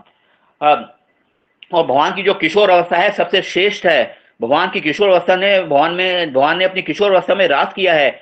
यहाँ पर भगवान ने साखे रस की अनेक लीलाएं की हैं। जो कृष्ण जी गैयों को चराते हुए उनके नाम लेकर बुलाते थे, जो उनके अलग अलग नाम हैं। कलयुग में साक्षात सचिनंदन गौर हरि जो कि राजा जी की कांति लेकर आए हुए हैं, चैतन्य महाप्रभु ने भी इस स्थान पर आए हुए हैं। कितनी विचित्र बात है कि चैतन्य महाप्रभु स्वयं इस स्थान पर आए हुए हैं। इस स्थान पर आके वो रेकर करुणन करते थे, गैयों का नाम लेकर, और ये ब्रजमंडल का नाम लेकर भूमि पर लोटपोट होते हुए करुणंदन करते थे चैतन्य महाप्रभु। चैतन्य महाप्रभु ये बहुत ही महत्वपूर्ण स्थान है। ध्रुव महाराज जी को भी इसी स्थान पर भगवान ने दर्शन दिए थे और नारद जी ने इसी स्थान पर उनको मंत्र दिया था। यहाँ पर एक विशेष दर्शन है, पीछे काले दाऊ जी हैं। दाऊ जी तो लेकिन गोरे होते हैं, फिर काले कैसे हैं दाऊ जी। तो जब सारे ब्रजवासी कृष्ण जी के विरह में थे तो दाऊ जी कृष्ण जी को बोलते थे चलो ब्रज चलो। कृष्ण जी टालते रहते थे। दाऊ जी अकेले ब्रज में आए और बोले कृष्ण को पता नहीं क्या हो गया, जब से इसने द्वारका गया है 16,108 इसकी पटरानियां हुई हैं, पता नहीं इसको क्या हो गया है। ब्रजवासी को तो बिल्कुल काफी विरह है। तो दाऊ जी ने जब ब्रजवासियों का विरह देखा तो वो भी कृष्ण जी के विरह में व्याकुल हो गए और कृष्ण जी की कांति उन्होंने ले ली। इसी कारण से वो श्याम वर्ण के हो गए। इसलिए दाऊ जी, इसलिए काले दाऊ जी हैं, जो कृष्ण के विरह में काले हैं। साधक की संपत्ति क्या है? विरह ही साधक की संपत्ति है। हम जो साधक, असली साधक होता है, उसकी विरह ही साधक की संपत्ति है। परम पूज्य श्री नारायण गोस्वामी महाराज जी क्या कहते हैं? If mood of separation is not arising then your bhajan is zero. अगर आप में मतलब मूड ऑफ सेपरेशन नहीं आपके अंदर जागा तो आपका भजन जीरो है, अभी स्टार्ट ही नहीं हुआ आपका भजन। हमारा भजन स्टार्ट ही नहीं हुआ अगर हमारे हृदय में विरह नहीं आ रहा है। यही वही स्थान है जहां पर आकर साधक को हृदय में विरह की अग्नि तीव्र होती है। हम भी इस स्थान से प्रार्थना करते हैं कि हमारे हृदय में विरह प्रकाशित हो, हम ताकि हम भी अपने नेत्रों को सफल कर सके। अब मैं तालवन के बारे में बताता हूं कथा। हरे कृष्णा। तालवन का जंगल मथुरा से लगभग 6 मील दक्षिण में और मधुवन से 2.5 मील दक्षिण पश्चिम में स्थित है। इस स्थान पर भगवान कृष्ण की लीलाओं के समय यह ताड़ के पेड़ से भरा एक मनमोहक जंगल था। यह वही स्थान है जहां पर श्री बलराम ने धेनुकासुर नामक गदा राक्षस का वध किया था। इसलिए अभ्यास करने वाले भक्त के लिए तालवन बहुत महत्वपूर्ण स्थान है, क्योंकि यहाँ पर बलराम जी के प्रतिनिधि गुरु, आध्यात्मिक गुरु द्वारा हमारे हृदय के भीतर अज्ञान रूपी गधे को वश में करने का प्रतिनिधित्व करता है। यहाँ तालवन में बलभद्र कुंड और भगवान बलदेव का मंदिर है। इस मंदिर में भगवान बलदेव अपनी पत्नी रेवती देवी के साथ उनके बाईं ओर श्री गोपाल जी उनके दाईं ओर केंद्र में खड़े हैं। इस तालवन में एक लीला हुई। गाय को चराते समय कृष्ण जी और बलदेव ग्वाल बालों के साथ तालवन के पास भटक रहे थे। कुछ घनी चरवाए मित्र श्री दामा, सुबल, स्टोका, कृष्ण बलराम के पास पहुंचे। हे बलराम जी, जिनकी भुजाएं बहुत मजबूत है, कृपया हमें भूख के राक्षस से छुटकारा दिलाएं। हम पास के जंगल में उगने वाले ताजे रसीले पके हुए ताल फलों की गंध महसूस कर सकते हैं और इन फलों का स्वाद लेने के लिए बहुत उत्सुक हैं। हालांकि इस जंगल को धेनुकासुर नाम के एक बड़े राक्षस ने हड़प लिया है, जो इतना दुष्ट और क्रूर है कि वह किसी को भी, यहाँ तक कि किसी पक्षी या कीट को भी जंगल में प्रवेश करने और फलों का आनंद लेने की अनुमति नहीं देता है। वृंदावन के राजकुमार होने के नाते आपको इस राक्षस को अच्छा सबक सिखाना चाहिए और हमें यह फल खिलाना चाहिए। बलराम और कृष्ण अपने मित्रों को प्रसन्न करने के लिए इस वन में गए। बलराम ने बड़े बड़े ताल के वृक्ष देखे और उनमें से एक को इतनी जोर से लाया कि सारे बड़े बड़े ताल के फल जमीन पर गिरने लगे। यह देखकर लड़के उछलने लगे और नाचने लगे। इसी बीच धेनुकासुर को अपने ताल के फल गिरने की आवाज सुनाई दी। क्रोधित होकर वह सीधा उस स्थान पर दौड़ा, सीधे बलराम जी के पास गया और पिछले पैरों को गधे की तरह घुमाया और उनकी छाती पर जितनी जोर से लात मार सकता था मारी। श्री बलराम जी राक्षस की लात से अविचलित होकर धैर्यपूर्वक वहां खड़े रहे, मानो कुछ हुआ ही नहीं। इससे अपमानित महसूस करके धेनुकासुर ने फिर पलटकर सीधे उनकी छाती पर लात मार दी। अतः बलराम जी ने सहजता से धेनुकासुर के दोनों पिछले पैरों को एक हाथ में लिया, उसे खिलौने की तरह अपने सिर के ऊपर घुमा दिया। हम इसे अंदाजा लगा सकते हैं कि बलराम जी कितने शक्तिशाली हैं। उस आकाशयान के केंद्र पारक बल से ही धेनुकासुर मारा गया। तब श्री बलराम जी ने धेनुकासुर के विशाल शव को ताल के सबसे ऊंचे वृक्ष में फेंक दिया। वह ताल का पेड़ दूसरे ताल के पेड़ पर गिरा और दूसरा तीसरे पर गिरा। इस प्रकार का एक डोमिनोज प्रभाव उत्पन्न हुआ। जब धेनुकासुर के सहयोगी ने अपने स्वामी की मृत्यु को बदला लेने के लिए कृष्ण बलराम पर हमला किया तो उन्होंने प्रत्येक गधे को उनके पिछले पैर से पकड़ लिया और उन्हें मौत के घाट उतार दिया और उन्हें ताल के पेड़ों पर फेंक दिया, जिससे एक बड़ा अच्छा मनोरम दृश्य उत्पन्न हुआ। रंग बिरंगे गधे पेड़ों पर तैरते हुए रंग बिरंगे बादलों की तरह लग रहे थे। जब कृष्ण बलराम ने ग्वाल बालों के साथ पके हुए रसदार ताल फलों का भोज आनंद लिया, बाद में वो जानवर ताजी घास खाने के लिए तालवन आने लगे और पक्षी पेड़ों पर बीज और फल खाने के लिए आने लगे और फिर से तालवन कृष्ण बलराम की लीला के लिए बहुत ही आनंदमय जंगल बन गया। इससे अब इसमें हम प्रेयर क्या आती है इसमें कि हमें गुरु और कृष्ण जी से प्रार्थना करनी चाहिए कि वे दयापूर्वक हमारे दिलों में प्रवेश कर सकें, जिससे वर्तमान में वासना, क्रोध, ईर्ष्या, मिथ्या अभिमान के राक्षसों ने जो कब्जा कर लिया है, भ्रम और लालच, ताकि वह इन राक्षसों को मार सकें और परिणाम स्वरूप प्रेमपूर्ण भक्ति सेवा का फल हमारे दिलों में कृष्ण बलराम को अर्पित किया जा सके। हम जानना चाहते हैं कि धेनुकासुर राक्षस के वध से हम क्या व्यवहारिक सीख ले सकते हैं। हरे कृष्ण। इसी को मैं वाणी को विराम देता हूं और मैं इसमें एक बात कहना चाहूंगा कि मैं बड़ा कोटि कोटि धन्यवाद हूं सुंदर गोपाल प्रभु जी का, जो उन्होंने इसमें जो कथा करी थी ये मधुवन के बारे में। मैंने सारे पॉइंट्स उनसे ही लिए हैं, पर मैं सारे पॉइंट्स नहीं ले पाया, काफी पॉइंट्स मैंने छोड़ भी दिए हैं और लेकिन मैं कोटि कोटि धन्यवाद हूं। ये लीला अद्भुत है, मेरे को पहली बार पता चला ये मधुवन के बारे में। इतनी अद्भुत लीला, मैं तो पढ़ के मेरा रोमांच उत्पन्न हो गया, इतनी अच्छी मधु लीला। और मैं विशाखा दीदी का और जो भी है निशा दीदी को, वोटी दीदी का धन्यवाद करता हूँ कि मुझे अवसर दिया। अगर कोई त्रुटि हो तो मुझे क्षमा करें। हरे कृष्णा, दंडवत प्रणाम। हरे कृष्णा प्रवेश प्रभु जी, बहुत अच्छे से आपने सुनाया मधुवन की लीला। तो बहुत अच्छे। हाँ, मधुवन की लीला और तालवन की लीला। जो तालवन में धेनुकासुर का वध किया है बलराम जी ने, उससे हमें ये सीखना चाहिए कि ये गधा कौन है? ये गधा मैं ही हूँ। जैसे एक गधा संसार के लिए इतना परिश्रम करता है, इतना परिश्रम करता है, लेकिन खाता क्या है? वो सूखी घास। उसके ऊपर मिठाई भी ढो के ले जाई जाती है, चीनी, घी सब ढो के ले जाया जाता है, अच्छी-अच्छी चीज़ें ढो के लेके जाता है वो अपने ऊपर, लेकिन उनमें से किसी का भी भोग नहीं करता, केवल परिश्रम, परिश्रम, परिश्रम। तो बैठकर 2 मिनट सोचो हम क्या कर रहे हैं? हम भी तो एक गधे की तरह सुबह शाम इतना भाग रहे हैं, इस संसार के लिए, इस संसार में सुखी होने के लिए, पैसे कमाने के लिए भाग रहे हैं ना गधे के जैसे। तो ये गधापना हमारे अंदर है। मतलब संसार में हम इतने ज़्यादा हम कर्म करना चाहते हैं कि संसार में हम किसी तरह से कर्म कर के ज़्यादा कमा के हम सुखी हो जाएँगे। तो ये जब तक नहीं जाएगा, हमें कोई शांति से जब तक बिठाएगा नहीं, हमारा ये फालतू का परिश्रम करना कोई बंद नहीं करवाएगा, तो हम भक्ति कैसे कर पाएँगे? हम क्या कह देंगे? टाइम ही नहीं है। हम यही हमारा सबसे पहला एक्सक्यूज़ यही होता है ना, अरे 12 घंटे तो ऑफ़िस जाना, फिर घर में ये करना, वो करना, टाइम ही नहीं है। तो हम भक्ति कर ही नहीं पाएँगे। तो गुरु होते हैं जो हमें जगाते हैं कि गधे मत बनो, तुम गधे नहीं हो, मनुष्य हो।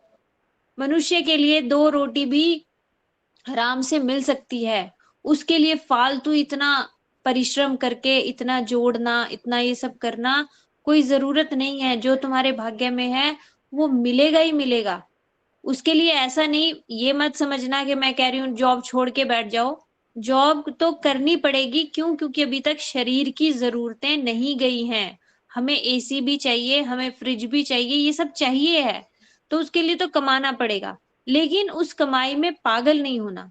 जैसे एक व्यक्ति को संतुष्टि नहीं होती, 10 घंटे काम करने के बाद भी वो सोचता है ओवरटाइम कर लूँ किसी तरह से, ये रॉन्ग है। जितना ज़रूरत है उतना काम करो, उसके बाद सारा समय भगवान के लिए बैठ जाओ। बहुत हो गया, अभी कुछ समय मुझे भगवान के लिए भी देना है। 1 घंटा, 2 घंटा अपने जीवन में से निकालो। तो गुरु हैं, ये बलराम प्रभु कौन है? गुरु तत्व हैं, अखंड गुरु तत्व। तो इसलिए इन्होंने मार के धेनुकासुर को इसलिए इन्होंने मारा और हमें सिखाया कि ये जो हमारा गधापना है, संसार में पागल की जैसे हम जो फालतू के कर्म करते हुए घूम रहे हैं, ये कोई हटा सकता है हमें, इस चक्र से रोक सकता है तो वो गुरु। तो इससे हमें ये शिक्षा मिली। हरे कृष्णा प्रभु जी, आपका बहुत-बहुत धन्यवाद। जब तक गुरु हमारे जीवन में नहीं आएँगे ना, हम ऐसे ही पागल की तरह चलते फिरे जाएँगे, संसार में ही लगे रहेंगे। इसलिए गुरु का जीवन में आना बहुत ज़रूरी है। तो सुबह और शाम क्या माँगना है हमें ठाकुर जी से?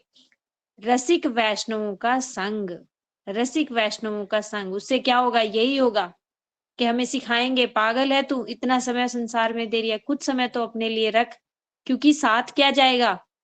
ये 12 घंटे जो हमने संसार को दिए, वो उसमें से कुछ भी साथ नहीं जाएगा। अगर 1 घंटा कोई बैठ के हमने हरि नाम किया, वो 1 घंटा हमारे साथ जाएगा। तो इसलिए वो आके हमें समझाते हैं ये सब बातें। हरि बोल प्रभु जी, आपका बहुत-बहुत धन्यवाद। अब हमारे साथ कौन है?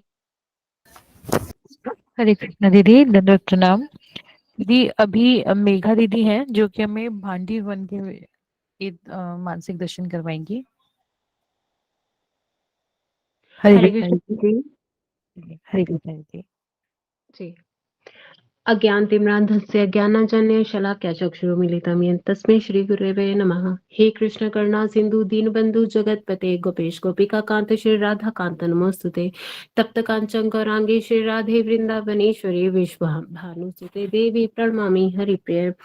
वाञ्छाकल्पतरुभ्यश्च कृपा सिन्धुभ्यश्च च पतितानां पावनेभ्यो वैष्णवेभ्यो नमो नमः। हे कृष्ण करुणा सिन्धु वाञ्छाकल्पतरुभ्यश्च कृपा सिन्धुभ्यश्च पतितानां पावनेभ्यो वैष्णवेभ्यो नमो नमः। श्री कृष्ण चैतन्य प्रभु नित्यानंद श्री अद्वैत गदाधर श्रीवासादि गौर भक्तवृंद। हरे कृष्णा कृष्ण कृष्णा हरे हरे, हरे राम राम राम हरे हरे। सबसे पहले मैं अपने गुरुपाद पद्म श्री श्रीमद् भक्ति वेदांत श्री श्रीधर महाराज जी के चरणों में अनंत कोटि दंडवत प्रणाम ज्ञापन करती हूँ। तत्पश्चात मैं अपने परम गुरुदेव श्री श्रीमद् भक्ति वेदांत नारायण गोस्वामी जी और भक्ति रूप सिद्धांति गुरुदेव महाराज परम गुरुदेव जी के चरणों में दंडवत प्रणाम करती हूँ। तदुपरांत मैं अपने शिक्षा गुरु सुबह सखा प्रभु जी, सुंदर गोपाल प्रभु जी, विशाखा दीदी और गौरप्रिया दीदी के चरणों में अनंत कोटि दंडवत प्रणाम। यहाँ पे उपस्थित सारे सभी वैष्णवियों के चरणों में यथा योग्य दंडवत प्रणाम स्वीकार करें। आज मेरा टॉपिक है भंडीर वन।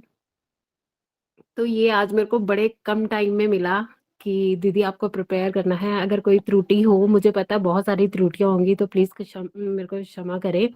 और बस इतनी कृपा करें कि आप सुन ले मेरे को थोड़ा सा। तो मेरा आज का टॉपिक है भंडीर वन, जैसे निशा दीदी ने बताया। तो वृंदावन में 12 वन है, उनमें से एक है भंडीर वन। भंड का मतलब है प्रकाश करना। यह वन हमें क्या दिखाता है? ये दिखाता है जो साधक है उसके हृदय के अंदर राधा कृष्ण की मधुर मधुर लीलाओं का प्रकाश करता है और उनके हृदय में भगवान के संबंध को प्रकाशित करता है, उनकी सेवा का प्रकाश करता है कि उनकी भगवान के धाम में नित्य सेवा क्या है। तो यही है भंडीर वन का वास्तविक अर्थ। नित्य सेवा का मतलब कि हमारा वहां पे क्या है, क्या प्रकाश है, हमारा वहां नित्य स्वरूप क्या है। तो यहाँ पे जो है भंडीर वन में राधा कृष्ण की बहुत ही महत्वपूर्ण लीला हुई है। यहाँ पे राधा कृष्ण का विवाह हुआ है, गंधर्व विवाह हुआ है।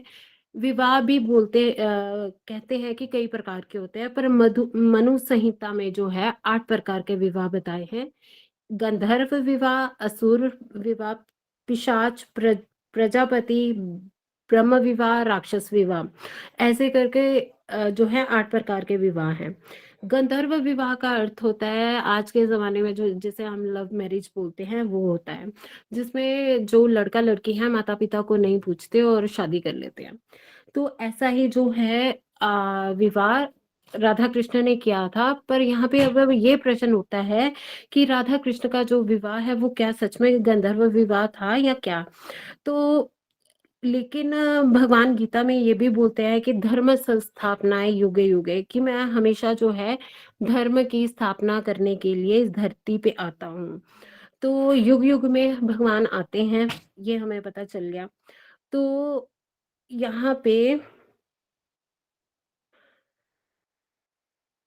अगर भगवान गंधर्व विवाह कर रहे हैं तो इसका मोटिव क्या है, इससे हमें क्या शिक्षा लेनी चाहिए। तो कृष्ण ने भी गंधर्व विवाह किया अपने माता पिता से बिना पूछे। जो है अगर हम लव मैरिज करेंगे तो नेचुरली हमें सभी ये बोलेंगे कि कृष्णा ने किया तो ये भी कर रहे हैं, पर ये ऐसा नहीं है। क्योंकि जो है ये तत्व की बातें हैं, ये भगवान की लीला है। हम जो है हम बड़े भौतिक स्तर पे हैं, हमारा लेवल बहुत डाउन है। उनका जो है स्तर जो है वो शुद्ध प्रेम स्तर है ना। तो वो लीलाएं करते हैं, भगवान जो है लीलाएं करते हैं। भगवान गीता में ये भी बोलते हैं कि जन्म कर्म च मे दिव्यम यो वेति तत्वतः त्यक्त्वा देहम पुनः जन्म न एति मामेति सो अर्जुना। कि जो मेरी लीलाएं हैं वो दिव्य होती हैं, चाहे वो जन्म है चाहे वो मैं कोई भी काम करता हूँ, वो दिव्य ही होती हैं। और जो इन लीलाओं को जान लेता है वह बार बार इस जगत में नहीं उसको आना पड़ता। जो मुझे जान गया उसे इस जगत से छुटकारा मिल जाता है, तो वो भगवान के धाम में रहता है। तो फिर भगवान कहते हैं कि बहुना नाम जन्मन्ते ज्ञानवानम प्रपद्यन्ते, कि बहुत बहुत जन्मों के बाद जो व्यक्ति मुझे जानता है वो उस पे जो है मेरी कृपा होती है, वही जान सकता है। और आज हम जो है इस लीला को हम अपने चक्षुओं से नहीं, गुरुदेव के और अपने जो वैष्णव आचार्य हैं उनके चक्षुओं से हम इस लीला को देखते हैं। तो गर्ग संहिता में गर्गाचार्य जी ने इस लीला को बड़े ही अच्छे ढंग से बताया गया है, इसका बहुत अच्छा वर्णन है। जब भगवान श्री कृष्ण का नाम संस्कार गर्गाचार्य जी ने किया तो उसके बाद वह वृषभानु जी के पास गए, और वृषभानु जी के पास वो जाते हैं तो वृषभानु जी राधा रानी के बारे में उनको पूछते हैं कि मैं अपनी कन्या का विवाह किसके साथ करूंगा, कैसे होगा इसका विवाह, किसके साथ होगा, क्या योग्य वर मिलेगा या नहीं मिलेगा। तो जब गर्गाचार्य जी जाते हैं वृषभानु जी के पास, तो वो उनका बड़ा आदर सत्कार करते हैं, उनको बिठाते हैं, उनके चरण धुलाते हैं। फिर कीर्तिदा आती हैं, वो सारे ये क्वेश्चन पूछते हैं कि कैसे होगा विवाह। तब जो है, क्योंकि जो गर्गाचार्य जी हैं वो बहुत ही अच्छे ज्योतिषी हैं, तो ये हर एक माँ बाप के मन में रहता है कि अगर हमारी बेटी है या बेटा है तो उसकी शादी कैसे होगी, ठीक ढंग से हो जाएगी, उसको योग्य वर मिलेगा या नहीं मिलेगा। तो यहाँ पे गर्गाचार्य जी से वृषभानु जी और कीर्तिदा जो हैं ये पूछ रहे हैं। तो यहाँ हमें इस लीला से पहले तो ये पता चलता है कि जब गर्गाचार्य जी नंद महाराज जी के पास जाते हैं, तो वहां पे कृष्ण का अभी नाम संस्कार किया उन्होंने, ठीक है। और यहाँ पे आ रहे हैं, तो यहाँ पे जो वृषभानु जी हैं, कीर्तिदा हैं, वो राधा रानी की शादी के बारे में उनकी पूछ रहे हैं कि उनकी शादी कब होगी, योग्य वर मिलेगा या नहीं मिलेगा। तो यहाँ से पता चलता है कि इस लीला में जो है कृष्ण बड़े हैं, सॉरी, कृष्ण छोटे हैं और राधा जी बड़ी हैं। तो गुरुदेव बताते हैं कि कहीं कहीं जो है वो कृष्ण बड़े होते हैं किसी किसी कल्प में, और किसी किसी कल्प में जो है राधा रानी बड़ी होती है। तो इस कल्प में कृष्णा जी छोटे हैं और राधा रानी बड़ी हैं। तो जब वृषभानु जी को ये सारे सवाल पूछे जाते, सॉरी, गर्गाचार्य जी को जब ये सारे सवाल पूछे जाते हैं, तो गर्गाचार्य जी वृषभानु जी का हाथ पकड़ के उनको यमुना के तट पर एक निकुंज में लेके जाते हैं, जहाँ पे कोई नहीं आता जाता, सिर्फ वो दोनों ही हैं। तो वहां पे वो रिवील करते हैं कि जो राधा रानी जी के जो वर होंगे वो त्रिलोकीनाथ होंगे। वो सभी देवताओं में पूजनीय हैं, सभी देवताओं से उच्च हैं। तो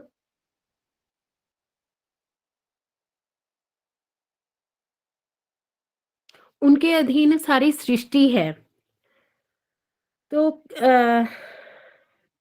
जो वृषभानु जी हैं वो ये सुन के तो बड़े खुश हो जाते हैं कि नंद महाराज जी के यहाँ जो पुत्र हुआ है, गर्गाचार्य जी बताते हैं कि नंद महाराज जी के यहाँ जो पुत्र हुआ है वो यही बालक है जिससे राधा रानी की शादी होगी।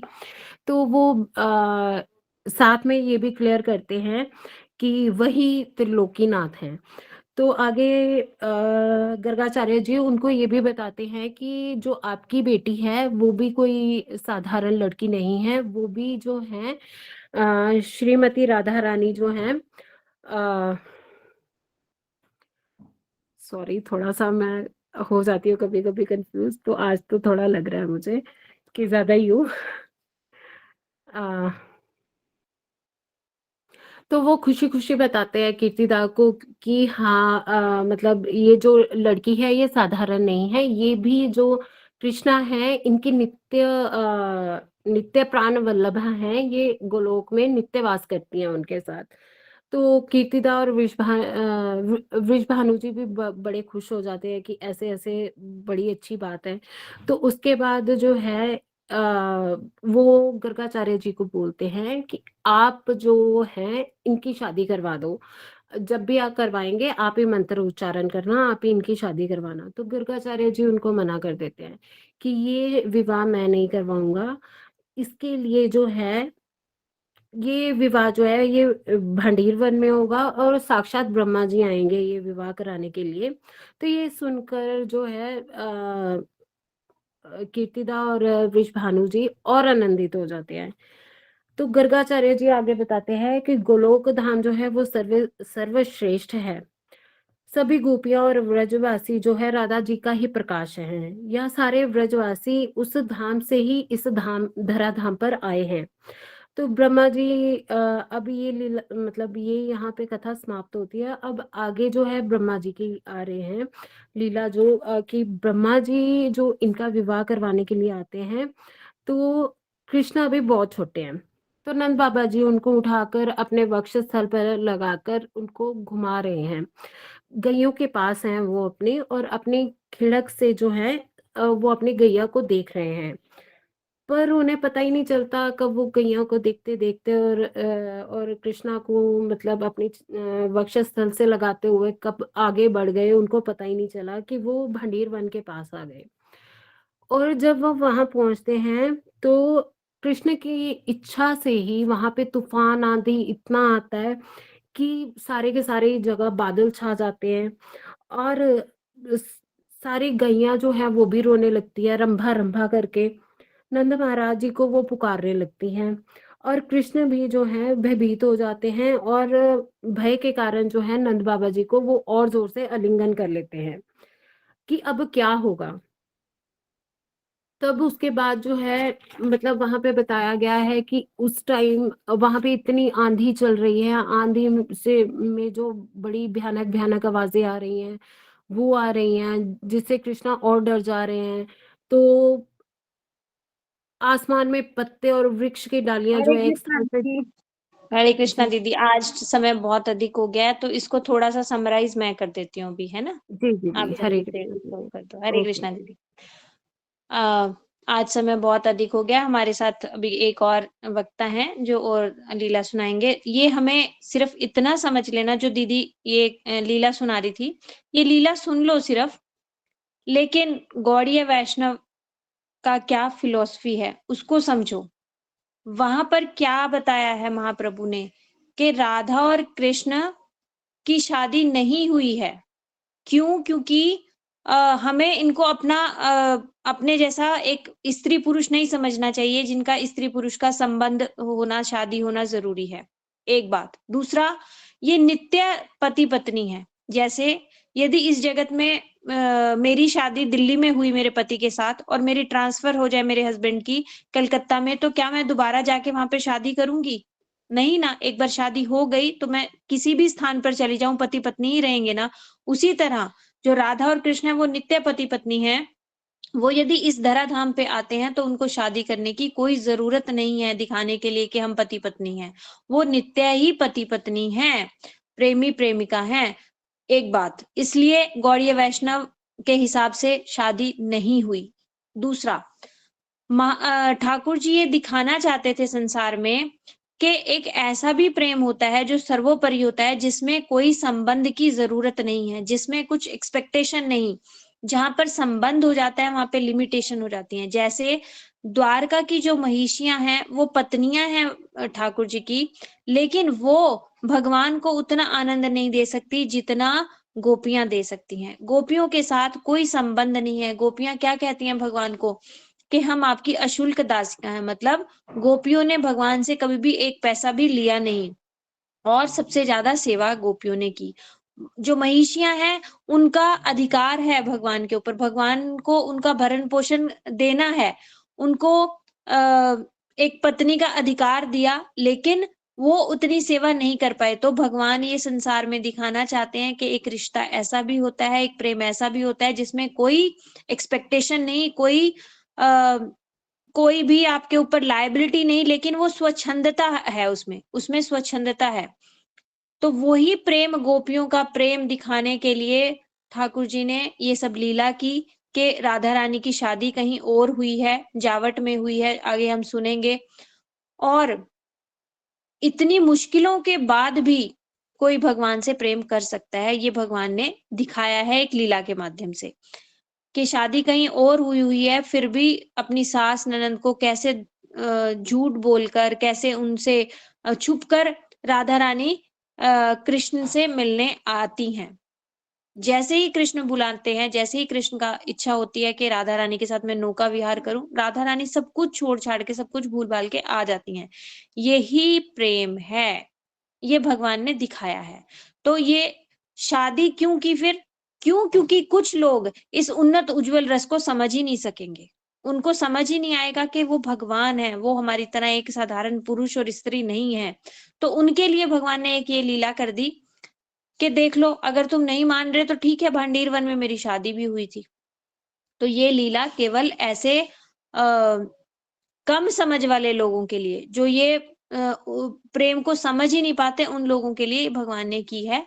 जो अभी आपने सुनी, इसमें वहां पर आंधी तूफान आ गया था। जो नंद बाबा के गोद में छोटे से बालक थे कृष्ण जी, और उस आंधी तूफान से बचने के लिए नंद बाबा को कुछ समझ नहीं आ रहा था कहाँ पर लेके जाऊं, तो वहां पर एक देवी प्रकट हुई। उन्होंने वो देवी नंद बाबा को लगा कि वो कोई अब देवी हैं, लेकिन वो साक्षात राधा रानी थी।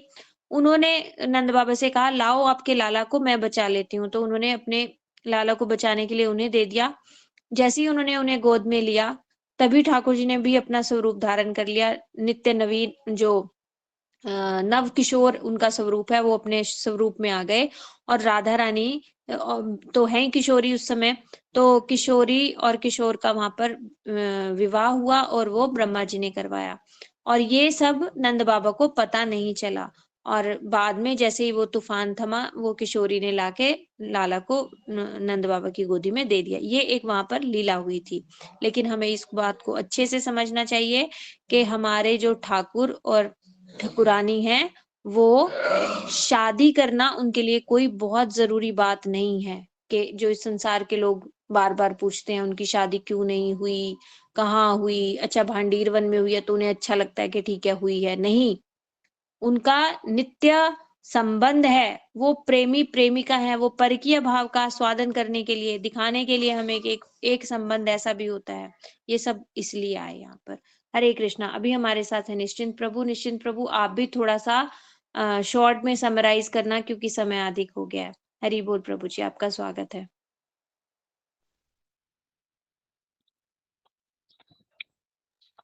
हाँ, हरे कृष्णा माता जी। शुक्रिया थोड़ा समय देने के लिए। हाँ, मैं ट्राई करूंगा कि बहुत शॉर्ट में समराइज कर दूं, और बहुत टाइम भी हो गया। कोई नहीं। तो हरे कृष्णा, राधे राधे आप सभी को मेरी तरफ से।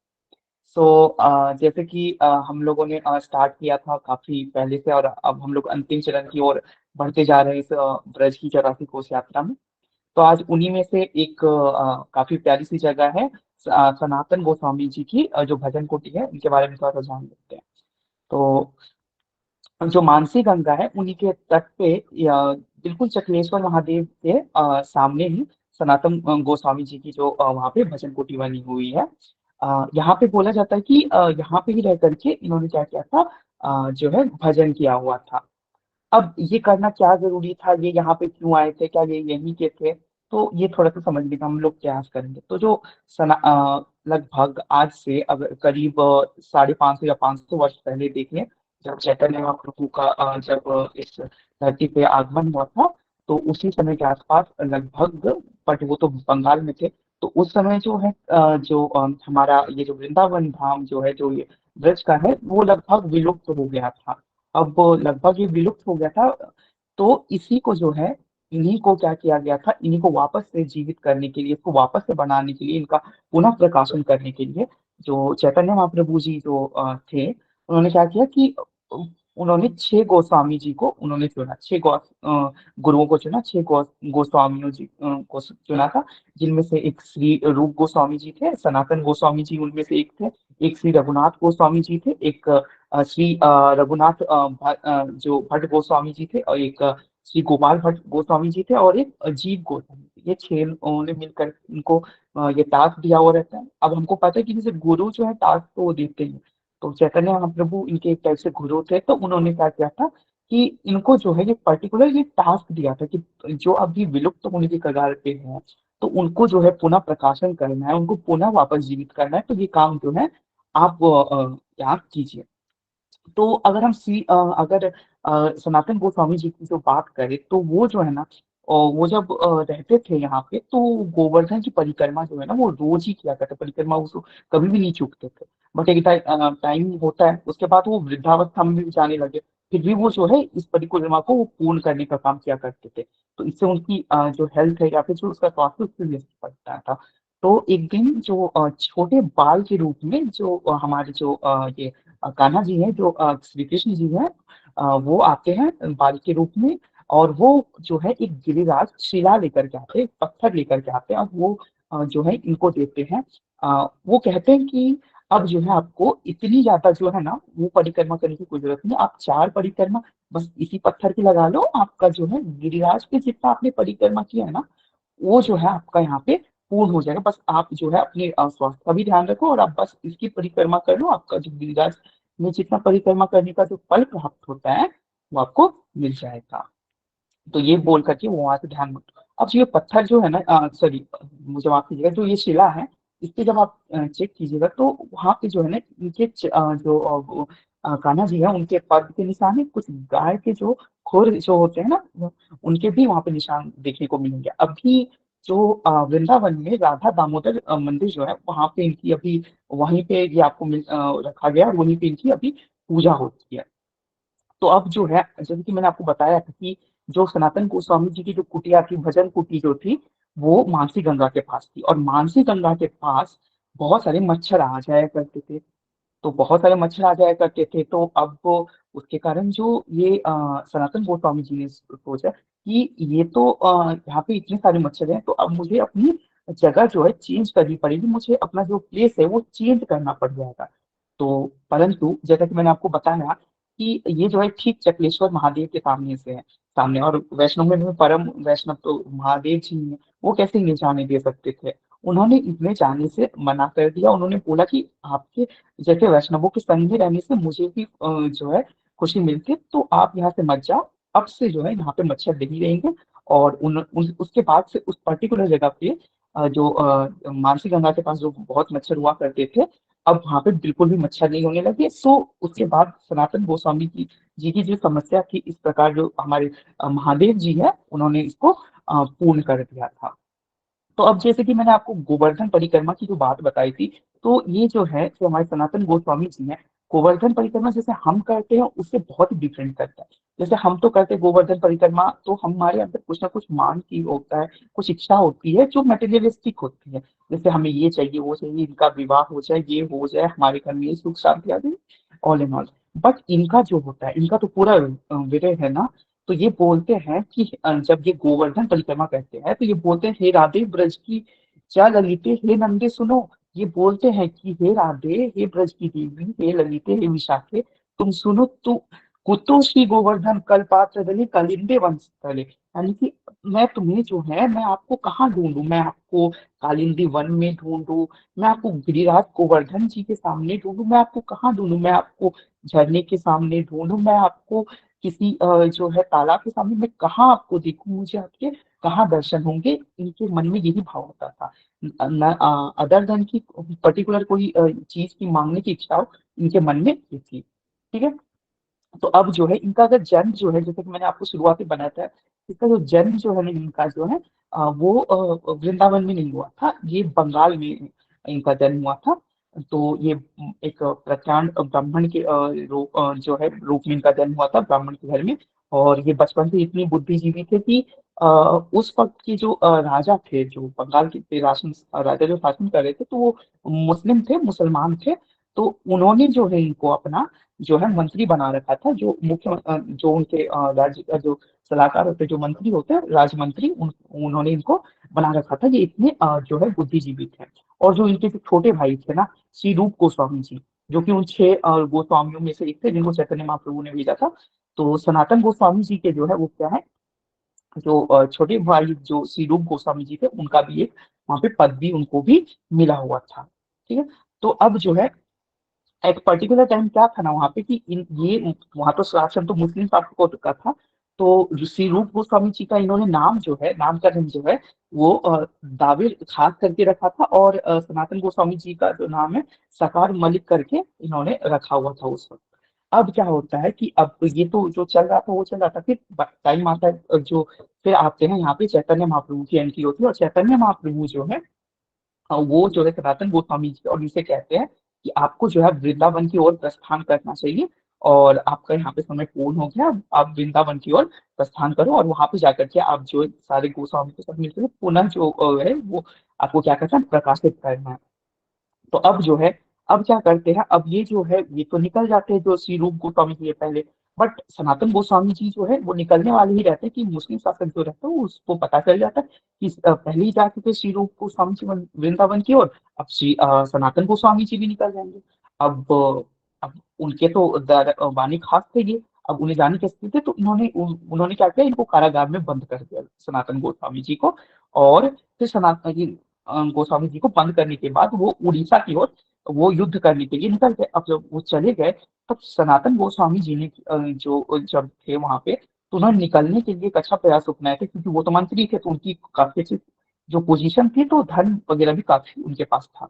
तो उन्होंने लगभग 7,000 जो सोने की जो मुद्राएं थी, वो जो है उसने जो वहां पे बंदी करके जो रखवाले होते थे उसको दे करके वो बाहर निकले थे। अब देखते हैं, अगर यहाँ पॉलिटिकल सिचुएशन की बात करें तो लोग पैसे दे करके उस पदवी पे जाते हैं। इन्होंने उस पदवी से विरक्ति पाने के लिए, यानी उसको छोड़ने के लिए जो है ना, इन्होंने क्या किया, उस पदवी को इन्होंने छोड़ने के लिए पैसे दिए। 7,000 स्वर्ण मुद्राएं इन्होंने सिर्फ उस पदवी को छोड़ करके वहां से बाहर निकल के सिर्फ जो है वृंदावन धाम जाने के लिए इन्होंने उतना दिया।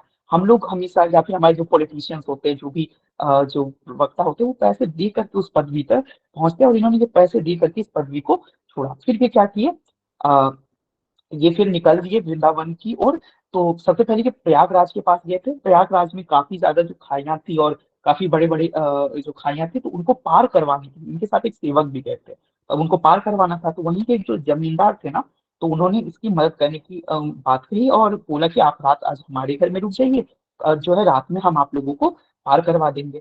परंतु अब ये तो थे मंत्री, अब इनको भी पता था सनातन गोस्वामी जी को कि जो है इतनी आसानी से जो इतना हेल्प कर रहा है, इसके पीछे कोई ना कोई स्वार्थ छुपा हो। इतना निस्वार्थ तो ये व्यक्ति लगता नहीं है। तो उसे उन्हें पता चल गया था। तो उन्होंने अपने जो उनके साथ जो सेवक गया था उससे बोला था, क्या तुम्हारे पास कुछ धन है क्या? तो बोला कि हाँ, मेरे पास जो है 7 स्वर्ण मुद्राएं हैं। तो उन्होंने बोला कि ये तुम्हारे पास 7 स्वर्ण की मुद्राएं नहीं है, ये साक्षात मृत्यु का रूप है। तो उन्होंने बोला कि ये जल्दी मुझे दो। और उनसे वो लेने के बाद उन्होंने क्या किया, वो उस जमींदार को दे दिया और बोला कि अभी मुझे यहाँ से पार करवा दो इस जगह। तो जमींदार ने बोला कि हाँ ठीक है, वैसे भी मुझे जो है ये पता चला था एक ज्योतिष से कि जो है आपके पास लगभग 8 स्वर्ण की मुद्राएं हैं, और मैं जो है आपको आज रात इसे मार करके ले लेता। तो अच्छा हुआ आपने पहले दिखा दिया, तो इसे आप रख लो। तो फिर सनातन गोस्वामी जी ने उसे रखा नहीं और उसे वापस कर दिया। अब जैसा कि एस्ट्रोलॉजर ने बोला था कि 8 है, तो सनातन गोस्वामी जी को पता चल गया था कि 1 स्वर्ण की मुद्रा है, उनके जो सेवक है उनके पास रख लिया उन्होंने। तो बोला कि अभी जो है तुमने धन रखा हुआ है कुछ ना कुछ, पर कोई बात नहीं, अब तुम वापस जाओ, क्योंकि तुम्हारा जो अभी वृंदावन जाने का भी समय बिल्कुल भी नहीं आया। अब तुम्हारे जो समय जो है वो नहीं। फिर ये उसके बाद वाराणसी पहुंचते हैं, जहाँ पे इनको चैतन्य महाप्रभु जी वापस मिलते हैं, जो कि चंद्रशेखर नाम के जो इनके भक्त थे, उनके यहाँ क्या कर रहे थे, निवास कर रहे थे। थोड़ा मैं जल्दी बोल रहा हूँ ताकि मैं समराइज कर दूं, मैं ज्यादा टाइम नहीं लूंगा, ठीक है। तो ये वहां जाकर के ना, जो सनातन गोस्वामी जी हैं, अब वहां पे गए तो चैतन्य महाप्रभु से उन्होंने मुलाकात हुई। तो फिर ये जो है ना प्रश्न करते हैं, बातचीत के दौरान करते हैं प्रश्न, और यही पर्टिकुलर स्टैंडर्ड, यही सारी चीजें जो है हमें जो है ये पूरी कहानी के दौरान सीखनी है। कहते हैं कि के आमी केन अमारे जारे पत्र, यानी कि कौन हूं मैं, केन अमी केन अमारे जारे पत्र, यानी कि मैं कौन हूँ। अब देखो, जब भी विरक्ति की बात आती है या फिर भक्ति मार्ग का बात आता है, तो जिनके अंदर ये भाव नहीं आता कि मैं हूँ कौन, मैं हूँ कौन, तो उसका भक्ति भाव वो क्या है, वो तो अभी तक आया ही नहीं उसके अंदर। जैसे कि अगर हम लोग प्रश्न करेंगे ही नहीं कि हम जो है कि हम कौन है, तब तक तो हम इसी जगत में फंसे हुए हैं। हम यहाँ पे क्यों है? अब देखो, जैसे कि इस दुनिया में जो कष्ट जो है वो भी 3 प्रकार से मिलते हैं। एक जो है आधिदैविक तरीके से मिलते हैं, एक भौतिक तरीके से मिलते हैं, एक आध्यात्मिक तरीके से मिलते हैं। दैविक तरीके से जो कि जो हमें देव देते हैं, यानी कि जिस प्रकार से कुछ आपदाएं आती हैं, जैसे भूकंप वगैरह, तो वो। और फिर एक जो आदि भौतिक तरीके से जो हमारे मनुष्यों के से हमें मिलता है या फिर भौतिक जगत में मिलता है, और एक आध्यात्मिक हमारे मन के अंदर से। तो अब इन कार्य को जो है पार करके जो है ना, हमें जानना है कि हम है कौन, हमारे हमारे यहाँ आने का कारण क्या है, हम हमारा क्या काम है। जब ये पूछते हैं ना, जब ये सनातन गोस्वामी जी, तो जो चैतन्य महाप्रभु जी है, वो उनको जो बड़ा सुंदर से जवाब देते, कहते हैं कि जीवरे स्वरूप है ये कृष्ण नित्य दास, कृष्ण दृष्टि भेद भेद प्रकाश, यानी कि जो जीव है ना वो स्वरूप है ये कृष्ण नित्य हरे दास, कृष्णा यानी कि प्रभु जो है जी, हमेशा। समय हो गया। हाँ हाँ, बस 1 मिनट, बस मैं हमारे पास खत्म कर समय दूंगा। की कमी है। हाँ बस बस हो गया। हाँ, तो ये वाला बस लाइन एक्सप्लेन करना था, क्योंकि इसके बाद तो उनका उत्तर खत्म भी हो जाता है। हाँ, तो उनके जो प्रश्न थे उसी के बाद ये खत्म हो जा रहा है, मैंने कुछ छोड़ा नहीं है आपके लिए। तो ये जो है, अब इनका जो उत्तर देते हैं ना चैतन्य महाप्रभु जी की, जीव जो है वो हमेशा क्या है, वो सदा ही कृष्ण के दास है, और वो कृष्ण के लिए ही यहाँ आते हैं। और जो इस कार्य को नहीं करते, वो देवी माया के रूप में देवी माया उनको जो है इस जगत में बांध करके रखती है। जो अपने को सबसे सर्वोच्च समझने का प्रयास करते हैं, देवी माया उनको हमेशा जन्म और मृत्यु देती रहती है। जिस प्रकार राजा जो है एक जैसे कोई चपरासी अगर राजा का पद नहीं धारण कर सकता, उसी प्रकार हम उनका पद करते। तो इतना हमको समझ के चलना है पूरे कथा से कि जो जीव है, क्योंकि लास्ट में चैतन्य महाप्रभु जी ने उनके जो सारे सार जो है, उनके जो उत्तर दे दिए कि जीव जो है, जीवरे स्वरूप है ये नित्य कृष्ण दास, यानी वो क्यों क्या है, कृष्ण दास। तो बस इतना ही था इस कहानी का सारे कि हम सभी जो है श्री कृष्ण के जो दास हैं, हम सभी उनके सेवक हैं। हमें उनके जो है गुरुओं की सेवा करनी, हमारे जो हमें गुरु मिले हैं उनकी हमेशा क्या करें, सेवा करें। और मैं क्षमा चाहूंगा अगर कोई त्रुटि हुई हो तो। और हरे कृष्णा, राधे राधे। हरे कृष्णा प्रभु जी, आपने पूरी तत्व कथा सुना दी। सनातन गोस्वामी प्रभु जी ने जो हमें तत्व सिखाए हैं, ये सब आपने अच्छे से समझाया। आपका बहुत बहुत धन्यवाद। इसमें जो चक्लेश्वर महादेव हैं वो आपने बताया, जैसे शिव जी हैं, वहां पर उन्होंने अपने त्रिशूल को चक्र के रूप में घुमाया था, इसलिए वो चक्रेश्वर हुए। और चक्रेश्वर से अब जो है लोकल भाषा में उनको चकलेश्वर महादेव बोलने लगे। तो ये स्थान जो है गोवर्धन जी में है। गोवर्धन परिक्रमा के समय में ये आता है। ये काम्यवन में नहीं है स्थान, कल हमारा रह गया था ये स्थान। तो आज हमने काम्यवन, भांडीर वन और थोड़ा सा गोवर्धन के भी दर्शन किए, गिरिराज जी के दर्शन किए। आप सबका बहुत बहुत धन्यवाद जो आप इतना समय देते हो। कल फिर हम उपस्थित होंगे नई नई लीलाओं को सुनने के लिए और नई नई लीला स्थलियों के दर्शन के लिए। हरे कृष्णा जी। हरे कृष्णा दीदी। हरे कृष्णा, राधा दंडवत राधा। प्रणाम दीदी। हरे कृष्णा प्रणाम जी, प्रणाम। दंडवत प्रणाम। दंडवत हरे प्रणाम कृष्णा दीदी। दीदी।